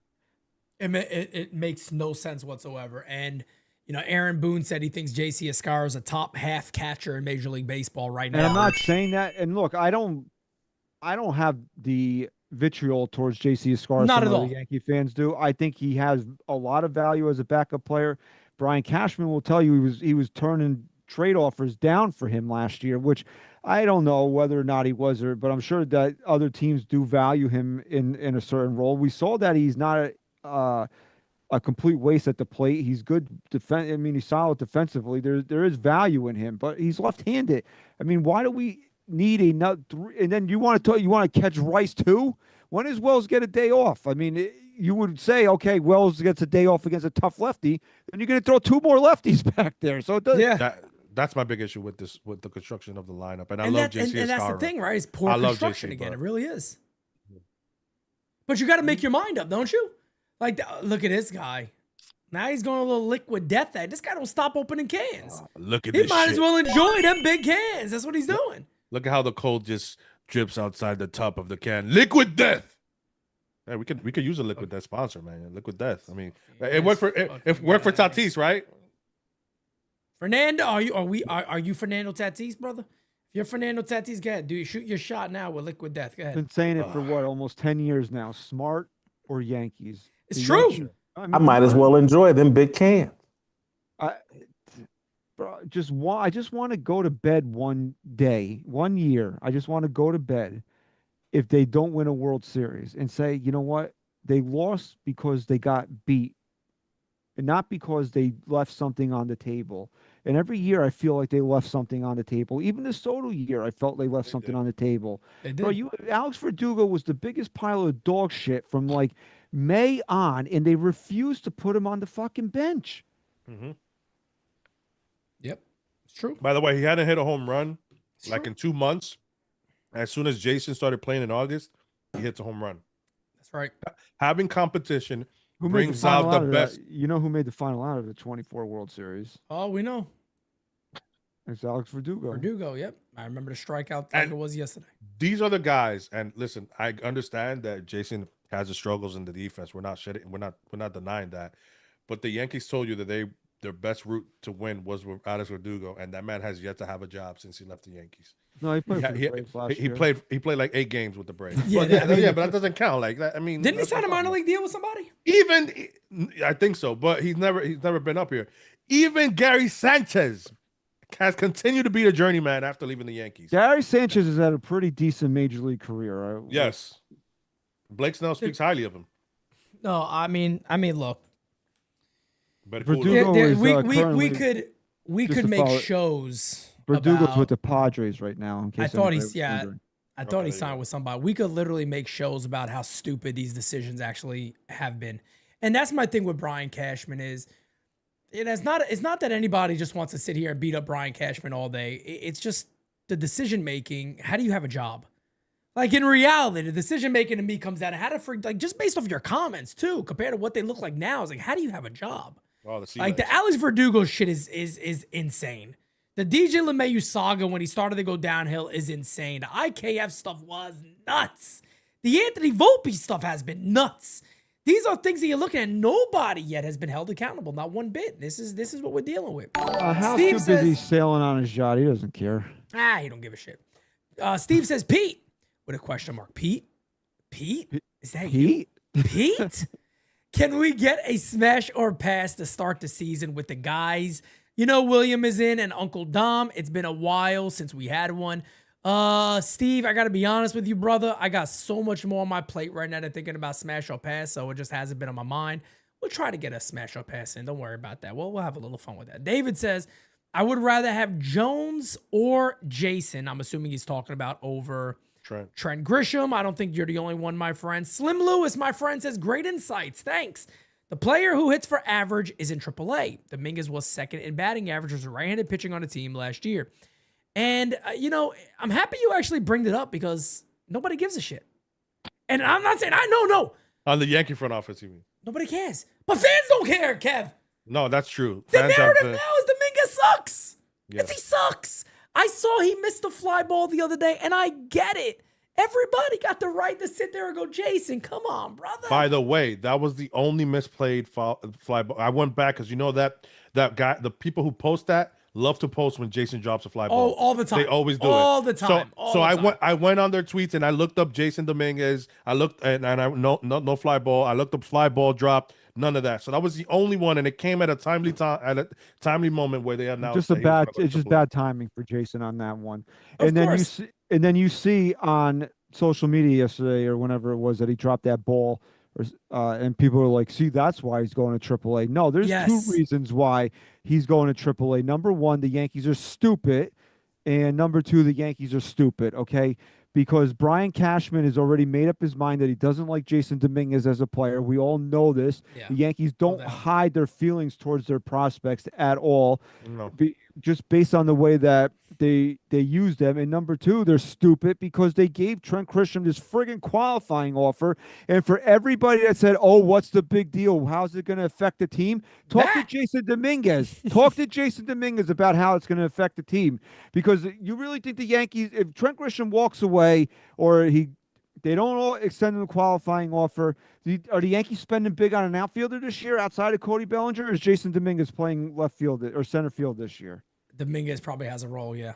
He's probably forced at that point to have a role. And maybe, So maybe, just maybe they go out there and get an infielder. So when you tell me that Trent Grisham being here doesn't affect anybody or anything on the team, go talk to Jason Dominguez when now he's got to eat at that fucking IHOP 3 days a week instead of having catered food at Yankee Stadium clubhouse.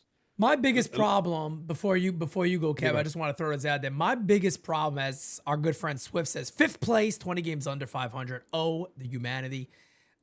I'll hang myself. We're gonna get to that. We're gonna get to that momentarily. Actually, my biggest problem with how fans want to treat Jason Dominguez is just be fair, right?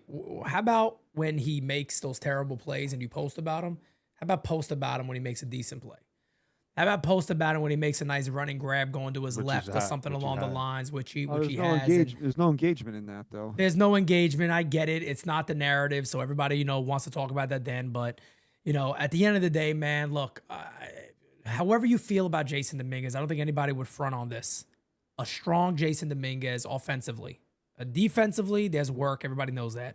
A strong Jason Dominguez is going to make the Yankees a way better and more dynamic team.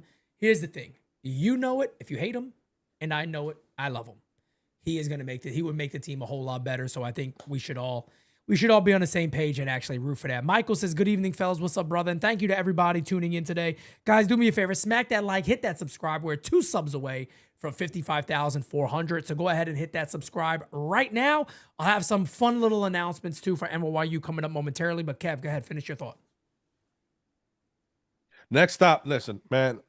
When it comes to Jason, right? I talked about this the other day. Let me pull this tweet up that I have about him. Oh, he's pulling it up. Don't pull it out. No, not pull it out. I'm pulling it up. Okay, sir. But listen, I understand what the Yankees did right now. You can make the argument that he deserves to be on the team, and yes, he needs to work on some things in AAA. I understand that. But the frustration with a lot of fans is, I think that a lot of people say that he sucks, but a lot of people are defending him now that I saw this as well. I think it's that the Yankees, when it comes to their prospects, they make it clear who they want to have a long leash with. Listen, people say that Anthony Volpe didn't have any competition. Well, I beg to differ. When Peraza came up the first time, by the way, his first at bat was against a closer, which was stupid by Aaron Boone, and he still hit 300 that year, right? The Yankees that year played him over IKF in elimination games because IKF sucked. That's number 2. Number 3 is both of them came the next year and they said, duke it out in spring training. But in that year, Anthony Volpe got the job because spring training. Of course, that year spring training numbers matter, right? Let's move forward. Now, Peraza did suck, right? Rightfully so. He didn't never win his job back. But that was the only true competition for Anthony Volpe. The Yankees then traded Jose Caballero for Jose 3 years later because Anthony Volpe has been that bad. They chose to play Anthony Volpe over Jose Caballero, knowing that he was hurt, knowing that he was having the worst career offensively and defensively he's had in 3 years. They chose to play him over Caballero. I tell you, people say Caballero sucks. He's a bench player. Go look at his numbers when he came to the Yankees. It's different when you put on the pinstripes. Changes of scenery matter. And Jose Caballero played his ass off, and they still chose to play Anthony Volpe. So miss me with the bullshit that it's apples and oranges, and then Jason has too many guys in front of him. The Yankees choose to play whoever they want. Austin Wells, they decided Austin Wells was their guy, and they traded every fucking catcher. They traded Narvi. They traded Engels. They traded Auguste. They traded everybody. Oh, now they have no righties. Now you're stuck with 3 fucking lefty catchers. Yep. So again, miss me with the bullshit. The Yankees are showing you that they have preferred prospects. And listen, they got favorites. No doubt about it. Everybody wants, I'm going to go ahead and say it because I'm Dominican. Everybody wants to say, oh, you guys are making it a race thing. It's not that. Gary Sanchez had an insane leash too. So like again, they got rid of the friggin' manager for him, for Christ's sake. Yeah. exactly. So this is not. I hate when people try to take our It's favoritism. That's and all. and try to say it's because of race. It's not because of race or ethnicity. None of that. We joke around about it. That's one thing because we're Dominican. But I'm Dominican, and I'm telling you, the Yankees pick their favorites when they lock in with a guy. They ride or die with him. So miss me with that shit. Jason Dominguez, look, he's played 505 innings in the minors in left field, and he's played over 1,991 innings in center field. So do you think that he's going to be better in center or left? Let's use common sense, motherfuckers. Because I'm talking to those who are shitting on Jason, by the way. Yeah. Not you guys in the chat. I love you. Smack that like it. That's up. And I'm sorry because Pete knows that I'm very passionate about this. Because the kid is still 23. He has the tools to be an average, even if he's slightly below average. His offense is gonna be worth him being average in defense. So the whole narrative that he sucks is asinine. Let the kid have reps and let the kid have a full year with no interruptions. Let me tell you why it's not race related. Okay, I'm gonna prove this to you right now. Nobody likes IKF. The Yankees love them. They defended this guy. Aaron Boone made a jerk out of himself to go to every radio station to convince you he's the best shortstop in the league. It's not about, the Yankees, for some reason, they got this weird thing where it's like they pick the players and like, this gotta be the guy. It has to work. And how long are you gonna go? To death. We will go as we're going down with the ship. We're gonna look like morons. It doesn't matter. We're gonna go down with the damn ship here, and make sure this guy works. And Anthony Volpe is in line to be that guy. We'll see what happens. But super famous is Ayo Pete. The shit poster has arrived. The shit poster. He calls himself the shit. I never call him the shit poster. He calls himself the shit poster. What's up, Super? Appreciate you, brother. Guys, here we go. Oh, before I get into projections. Oswald Peraza, you mentioned his name, right? 315 in spring training, 2 home runs in 54 at-bats, 10 RBIs, a 351 on-base percentage, 888 OPS. I think he made the team for the Angels, by the way. Just throwing that out. That doesn't mean nothing to us, but, former Yankee prospect maybe. And if he breaks out. 25 years old. 25. And if he breaks out this year, it's not nothing. He didn't play good as a Yankee. And a great quote by somebody, because Christopher Sanchez just got an extension with the Phillies, and he struggled in the minors and all that stuff. Development isn't linear. Everybody develops at a different pace. That's right. Right? We can argue and tell you here, we could debate that maybe Anthony Volpe wasn't ready to play in the big leagues, and maybe if he would have started at second and the Yankees give him the sea legs that they always talk about, not putting him in the best position and comparing him to fucking Derek Jeter just because he took a picture with him. This is what I mean. Trent Grisham used that word again. We're gonna hear sea legs. Yeah, fucking Captain Jack Sparrow. All right. That's what we're doing now. Sea legs, Popeye. Hey, right? yo. Super Famous all says that's trademark, by the way. So, guys, here we go, man. Let's do this shit, damn it. Let's friggin' do this. We're going to predict some shit. By the way, I got Francis' predictions, too, and I can't stand Francis. Nice. You know why I can't stand Francis? Fuck you, we agree on so much shit, and it's really friggin' annoying at times, because a lot of his stuff we have here, we agree on, and it pisses me friggin' off, but I guess we'll see how you guys feel. All right, we're gonna start with the big tuna. You know what the big tuna is? The AL East. Where do you guys got the Yankees finishing? Chat, have fun with this too. Where do you got the Yankees finishing the AL East? Let us know right now. Who wants to start this? Who wants to go to the ledge first? Who's brave enough to put themselves into the deep waters of Yankee fandom here to say, what do you think is going to happen with the Yanks? You know what? I think they're going to finish in second place again this year. I just don't. Wow. This is a postseason team. The over/under number is 90.5. They'll be right around there. I just think that somewhere along the way, with that Boone swoon is going to hit, it's going to cost them that 1 or 2 games that they need to get over the hump. And unfortunately for the Yankees, finishing in second place isn't going to be the path to the World Series for them. But I do think that they are a postseason team. They're going to win right around that 90 to 92 number. 80, even 89 should get them in. So I don't have any doubt that they'll get in, but I don't see them winning the division this year.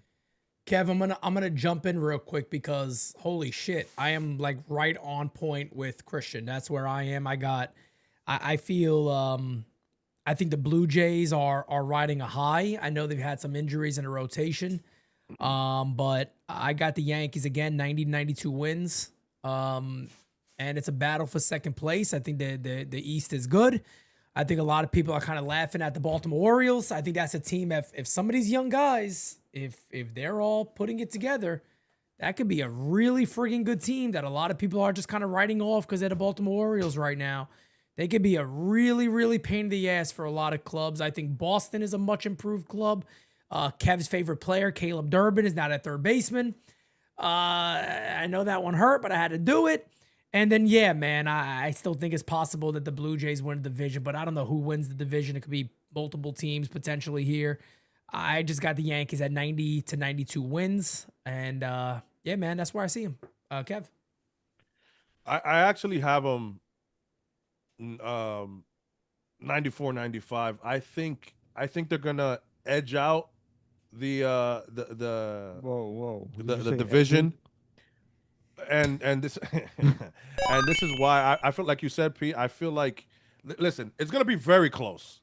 No matter how it is. Okay, close if the no Yankees, matter what. All right. If the Yankees win the division, or if the Yankees are on the third wild card, whatever it is, because it's like Blue Jays did take a step back offensively because they lost Bo Bichette, and with their injuries on the rotation, and another year Trey Savage. I don't think there's going to be a lot on his book this year, so it's going to be a different case for him. And well, can I just interrupt you? Then you can't say that about him and then not say that about Cam Schlittler. I'm not saying that against Cam Schlittler. I just think Cam Schlittler has better stuff than Trey Savage. Savage has I hear a lot of Yankee fans that are going to, oh, Trey Savage will never be as good as he was in the postseason last year. So, I mean, how do we – you can't say that and then be like, Cam Schlittler is going to be the fucking ace of the staff.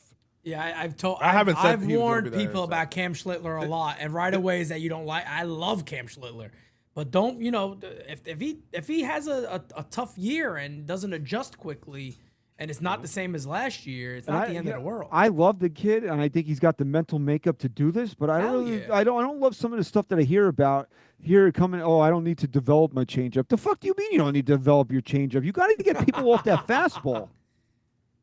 I think. Well, what I'm trying to say is I don't think he's going to be like the dominant pitcher that people think. Like he's going to have a 1 or 2 ERA. If Trey Savage comes out here and has a 3.3, only Paul 3.5, that's that. No, Jacob deGrom when he's out there, he has a 2 ERA, bro, and sub twos. I mean, Jacob has always been good. Yeah, I get what you're saying, but I mean, listen.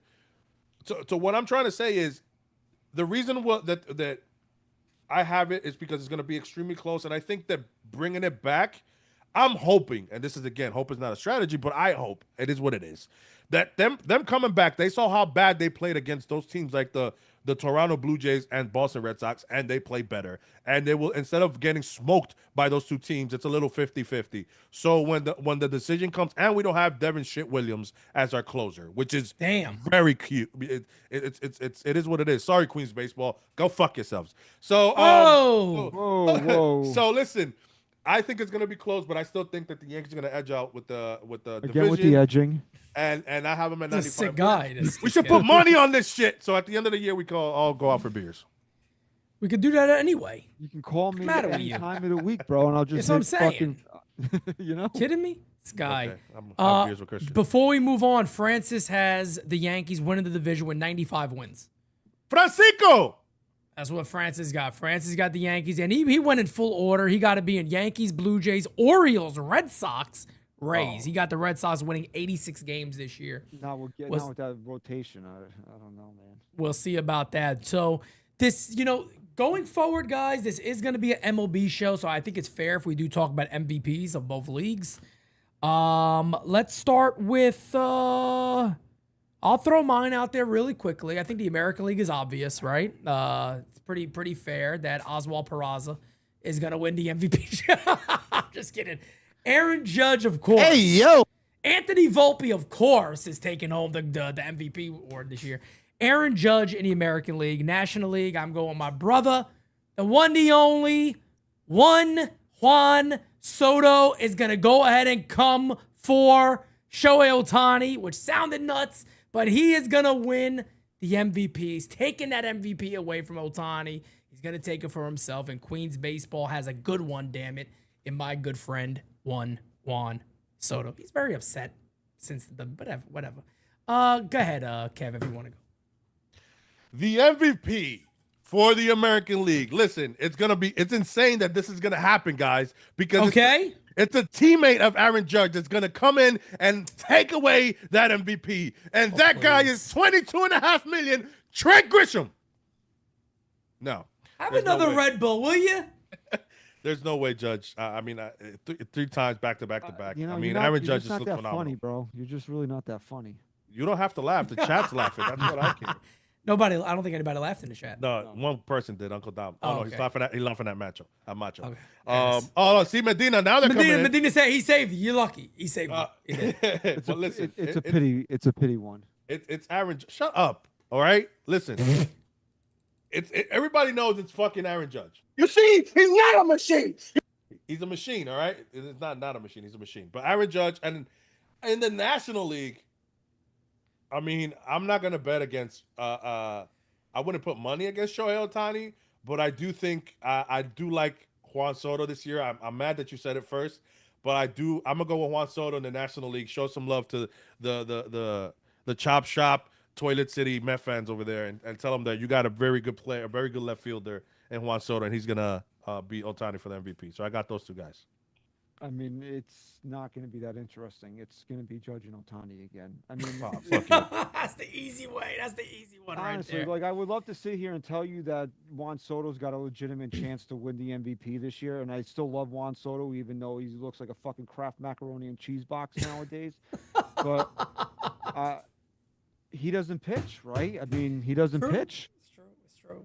If Ohtani's healthy, it feels like a guarantee. It does. I mean, as much as they want to try to take it away from Aaron Judge, they just automatically give it to Ohtani.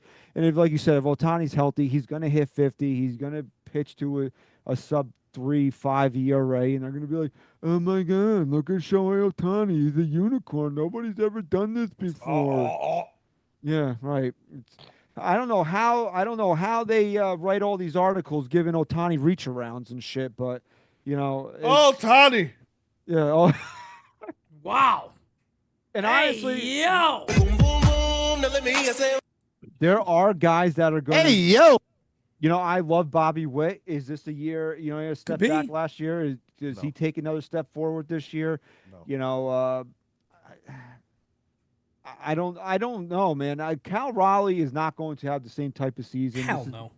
I mean, even if he hits 35 home runs this year, 40, that's still impressive, but he's not going to be giving Judge a run for his money. Honestly, if we're being objective about it, this could very well be the last Superman year out of Aaron Judge. Whoa! Father Time takes care of everybody. As Rocky said in Creed, he told Adonis, he's like, "I only beat your father because I didn't beat your father. Father Time did." So eventually Father Time is going to catch up with Aaron Judge. I don't think it's going to be this year. I think this is going to be another historical season from Aaron Judge. And the only way he doesn't win this MVP is if you get enough of these fucking nerds out there that try to steal it from him again. They tried in 2024. They couldn't do it. They tried in 2025. They came damn close to doing it, and they couldn't do it. And it's just, do they get enough votes to steal it from him this year? And is somebody going to put enough of fear into the race? And I don't know if that's going to happen. All I know is that we're going to be sitting back at the end of the year looking at Aaron Judge and saying, "Yeah, he's the MVP." So, facts on facts. All right, let's keep moving on here. Cy Young, to me, this one's easy. This one almost Garrett feels Cole. the same thing. Wow, get a little Garrett Cole action. The best pitcher in the planet. I don't care what anybody says. Paul Skeens. Sorry, Aaron Judge. I hate doing this. There's one more WBC coming up. That's my captain. Paul Skeens should be the captain of the next WBC team. Sorry, that's it. I don't want to get into the debate of why. I agree. It's not a knock on Aaron Judge. I love 100%. Aaron Judge. Paul Skeens, to me, represents America extremely well. You could feel the way he talked. Anyway, so he'll be a Yankee by then, potentially, yeah. So, to me, Paul Skeens is the guy in the National League. I love Paul Skeens. The guy's just a fucking unit. And Scooble.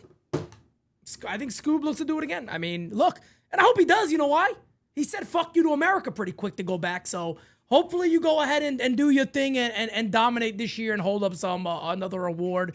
rightfully so, and then cash in on a lot of money eventually at some point. But I'll make that very easy. Going back to the MVPs too, Francis had Soto and Aaron Judge also, and he has Paul Skeens and Skubal also. That's why I said we're agreeing a lot on these. I'll just say that Livy, my girl Livy's going to have Paul Skeens in the Bronx before the next WBC. Okay. That's Oh, gonna we happen. love that Livy Dunn here at the U. You know, she's starring in the Baywatch remake. Really? Yeah. I didn't know that. Yeah, there you go. All right. All right. Okay. Yeah. Go, okay. No, go ahead. No, but I got Paul Skeens in the National League, and I hate to say this, it's gonna fucking eat at me, but I think it's Garrett Crochet in the American League. I mean, yeah, that's a good pick. You know his nickname is Pig? I didn't know that. He's a pig What? fucker. I think his nickname is Pig. He's a pig fucker. Lord have mercy. I think that's his nickname, Pig. I saw that somewhere recently. Never heard it before. How about this one? Did you guys see these nicknames? Aaron Judge's what do they call him? Badge? Yeah, Big Aaron Judge. Get the fuck out of here. Nobody's ever said that ever. And yeah, when they had the how do you call it?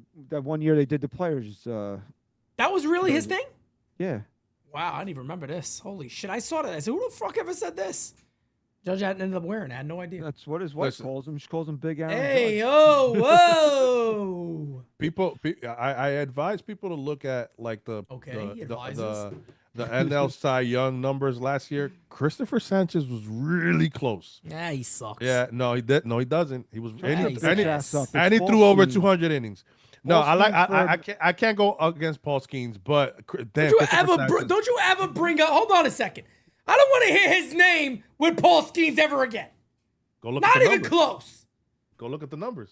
Numbers my ass. No, the gap between Christopher But Sanchez if ERA Paul plus Skeens was wise is Dominican, you know. and No, if- it's not. if- That's if not the Livy Dunn case. if Livy Dunn was Dominican. Paul, What would her name, Kev? What would her Christopher- name be? What would her name be if she was Cri- Dominican? Olivia Dunn? Olivia. Olivia Diaz. It's an extra. He pitched. Christopher pitched an extra 15 innings and 2/3. The ERA Is he your plus was. pick? Yes, I'm going Paul Skeens. I just want to give him light, man. You He did had a all great that year. shit to say Paul Skeens. I'm going Paul Skeens, but I'm going Hunter Brown in the American and the AL. I think he's made strides, and we all know what Houston does with their pitchers over there. So I think Hunter Brown is gonna make that leap this year. I lied. I said Garrett Crochet. It's Garrett Cole. I got to go back to my original. Oh, pick. fuck All right, that. man, that's fine. Go with Garrett Cole. Gates of Come- Above says, come- whoa, Kev. Comeback player of the year. A few years, it's going to be tire shop, soccer stadium, and a casino in Queens. Yeah, they're really building that shit up. Okay. E. Diego says, silly prediction time. Who wins the World Cup? I got no friggin' idea. I got Argentina. Italy? Can I just say Italy? Are they Italy, I guess? Did even know America? America? make it? Yeah, you always play when you host. So America, yes. That's who's going to win. I got no idea. Moving on to the next one here. This one's fun. Rookie of the Years. I don't even know if you guys are even prepared with this. I didn't even tell you. I'll go on mine really quickly. A National League, I'm going to go Connor Griffin. Dude is a stud. This dude is a friggin' stud. The Pirates, by the way. I wish that we were doing the MLB show right now because I'd be highlighting the Pirates. That team could be pretty damn good this year. The American League, Samuel Basil is the guy I'm going with. I think, man, for the Orioles, they're going to get one of those guys at some point that's going to take off, and I think he's the one, man. I think he's the one. Yeah, I don't mind that pick for the American League, and I again, you know, I don't want to give the Mets any credit, but I would take a hard look at Nolan McLean for Rookie of the Year. right. Nolan McLean. Nolan McLean, I like it. Can you say did Francis give you his? Francis said Connor Griffin in the National League and Carlos Lagrange in the American League. I just don't know if he's going to have enough innings to qualify. And he did right after that, obvious reasons. I don't care. I'm biased. So what? So that's just a, fun bias pick there. I love Connor Griffin, so I'll go Connor Griffin in the National League. And I don't know. I feel like in the American League, maybe Imai. That's a good pick. How about Akamoto? Akamoto. Yeah, Imai, Akamoto. be all pretty good picks there. And then Francis had a good one here. I actually want to finish with this one because I like it. He said, most improved player on the Yankees. He had Jose Caballero. So since he came out with that one, I'll say that one first. He said Jose Caballero, he believes is going to be the most improved New York Yankee. Does anybody have anybody else? I think the guy's going to take the biggest step forward. I don't know if that's the same thing, but is Ben Rice. I think Ben Rice is going to really cement himself as near that all-star level this year. I think the power is real for Ben Rice. I don't think he's going to ever be a great hitter, but I mean that power is going to be real for him. So he's going to be a real power threat in the middle lineup for the Yankees. I like it. Kev? Número uno, Gloria a Dios. Hey! Número dos, Gloria Mori soñando. Austin Wells, baby. All right, mine is very different than everybody else. Mine is very different than everybody else. Cade Winquist. Ryan Weathers. Oh, shit. Ryan Weathers is going to open a lot of eyes this year for Yankee fans. And let me tell you something about Ryan Weathers. If that guy's ever good, you thought there was many fan favorites on this team, he will quickly become one because he's a little hype on the mound and has fun. And that stuff, if he could stay healthy, I don't give a shit what the numbers look like in spring training. That stuff is there, and that stuff is legit. Let me tell you something. Ryan Weathers, to me, is the guy that could be the major breakout for the Yankees. Do we do any bold takes? I don't know if I really have a bold take off the top of my head. I'll give a bold take, I guess. I'd say if anybody can sneak in and win the MVP award in the National League, this is just mine. I'll go, I think, Fernando Tatis. I think Fernando Tatis is going to have a monster year for the San Diego Padres this year. If anybody has a bold take, go ahead. I don't really have a lot of hot takes for me either. I didn't have much for this year.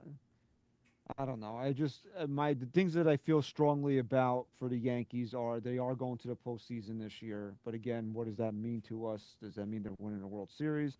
I know a lot of fans, we've seen it in the chat tonight, think I don't know if they're being funny or not, like they're going to finish in 5th place. They don't think this is a postseason team, guys. Yeah. Okay? I mean, there's 3 wild cards. I mean, if you can't feel confident about that, then what are you even doing sitting here listening to us right now if you don't feel at least confident in that? I think Aaron Judge is going to be the best player in baseball again this year. Oh, he doesn't pitch. He's going to be the best player in baseball again this year. And I think Garrett Cole will remind everybody who the fuck he is when the lights are the brightest this year. So, and the other thing that I feel really confident about, as I mentioned him a couple of times, I think Ben Rice is going to be that guy this year. He's going to have 35 home run power. And, he's going to make the Yankees keep Paul Goldschmidt on the bench because we know the Yankees are going to get fucking itchy wanting to write Paul Goldschmidt's name into the lineup. But as far as I don't know if you consider them hot takes, but those are just some things that I feel really strongly about. It's fair. None of those were hot takes. I give you the Bronx of nowhere, folks. None of that was hot takes, bro. You literally said what everybody's thinking about everybody. I mean, seriously, bro. When does the fucking short bus come to pick you up? When I don't know. When you show up to work, bitch. That's when you drive it. I've told you this a I drive the bus. I get paid to drive your slow ass to school. Yes. So yes, that's not the insult that you think it is. You're my chauffeur, bitch.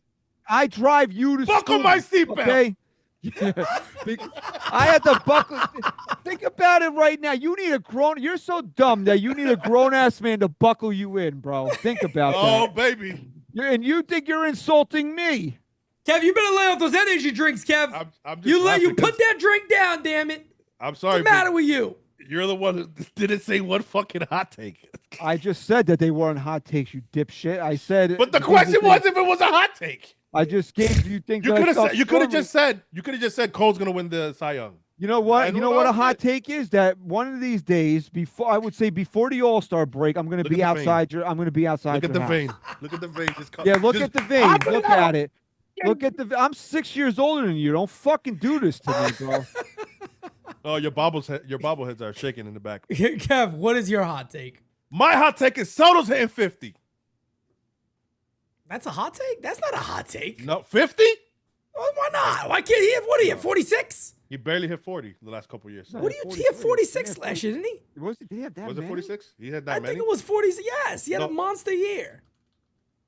Let me see. How do I not know my? He had 43 homers. He can't hit seven more. That's a hot take. 7 more bombs. He's hitting 50. It's better than fucking saying that Ben Rice is gonna be good, and I think you sounded just like Rocky. Hey yo, I don't know. I think that Cole is gonna come back and not he's everybody gonna be knows. good. You know what? Let's peel back the curtain, bro. You sat here fucking combing your beard for 3 hours before the Hey, show hey, started, first of all, and it you still looks like Now the he's gonna say raccoon shit just behind did the it. scenes.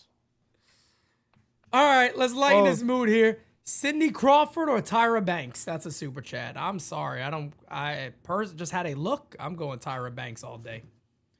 Tyra Banks. Prime, Tyra Banks. Why are we talking about Tyra Banks? I don't know. I guess super chats, I answer these things, all right? But let me go ahead and do this real quick. A couple of quick things to get ready to wrap up the show here, guys. April 18th is almost sold out, where I think we maybe have 3 or 4 tickets left, and that one is sold out. Remember, the charity softball event is right around the corner again. Tickets are available. If you want to play, you can play. If you want to watch, you can watch. Again, May 16th, get those tickets. Team Pete versus Team Jordan. Jordan already knows it. It's a losing cause. Team Pete will indeed win again. Last time we won 36-8. This time, I expect we're going to win even more so. Macho, by the way, Macho King is my manager of my team this year. That's already been locked in. He's the manager of the club. And go ahead and get your tickets today. It's so much friggin' fun. Castle Hill Little League. We had a blast last time. And we'll do it again, damn it. Oh, so and you're then gonna be in the Bronx anyway on May 16th. What's that? You gotta call the race live, bro. You gotta show up again. Oh, that's right. Is that what it is? May 16th? Yes. Holy shit. Kev, you coming, bro? No, you can't. I'll even be there to fucking support your ass, can't just so even- you could just be happy to see me you'd at be the finish fucking line. You're gonna get winded getting up off that chair. Shut up. Wow, shots thrown. Oh, this Bronx of nowhere is going to be tough this year, folks. But no, Pete, is there a link to buy spectator tickets to donate? Yes. Again, the link is right there. Jira just put it. You could do everything on that. You could donate. You can buy spectator tickets. You can buy regular tickets. If you want to sponsor the event, you could do that. If you want your jersey for the game, you could do that. There's a lot going on there. So everything is everything is in that link right there. And then in August, we have NYU Day Part 2. Red Sox at Yankees. It's the first time we ever got a Red Sox game in the Audi Club. Typically, it's very, very tough. But we got that. That is locked in. It's going to be a monster year. Last quick announcement for me, guys. Tomorrow's it. Tomorrow is the end of the chapter right here. Christian just went completely dark on us. And I'm the dumbass. Oh, shit. Look at his face. Look at his face. What the fuck is going on now? I have no idea. Camera not available. What the fuck are you there he goes. talking Now you're about? back. Nice back. Yeah. Nice back. Oh my god. But this is the closing of the chapter, guys. I will be moving on Thursday. I'll be taking my move. We'll be headed out and moving away from where I currently am, getting the new studio set up and ready to go.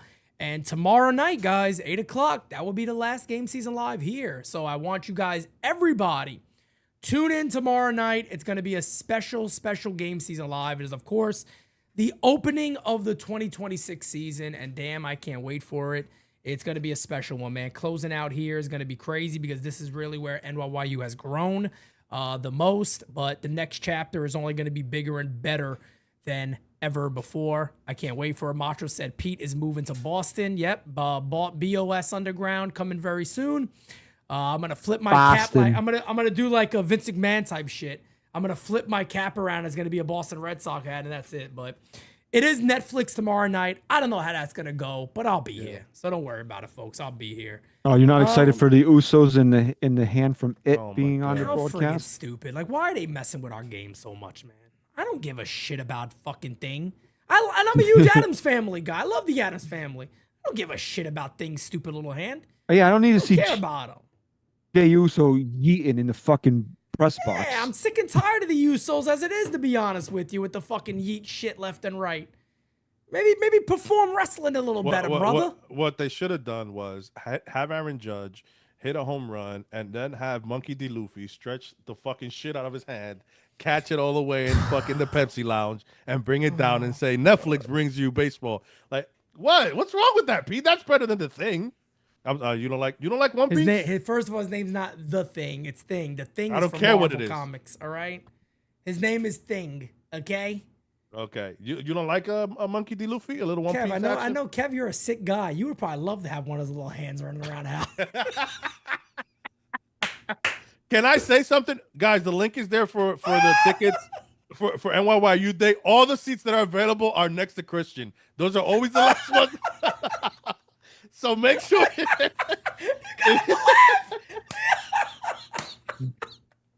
Make sure if you want to sit next to Christian, he's a great guy to watch a ball game with. Buy your tickets now.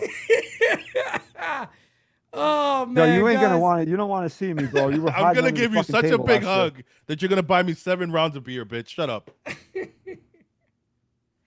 All right, Chris, you got anything to wrap us up here? Yeah, fuck you, Kevin. No, I'm excited, man. Opening day tomorrow. It's always a great day. Yes, it Although is. we have some of our reservations about where this team is going to wind up at the end of the season. It's always great to get the season started off again and run it back 26, baby. It's finally here. Go Bills. No doubt about it, guys. Run it back, run it back, run it back. You already know the deal.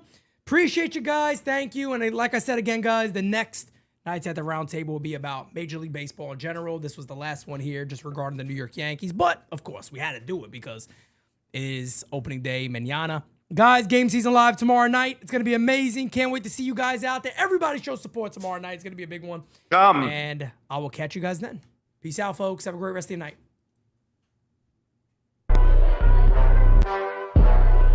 Hey, we outside. Yeah, we out.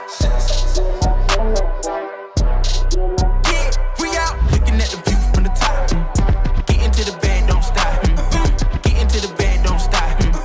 Better catch up, cuz we out. Look, I ain't skating through unless they talking 8 figures. Said I dream too big, about to do it way bigger. I'm the boss when I walk through, straighten up and sit up. I ain't never had to tell them, but they know that I'm that. Finish that.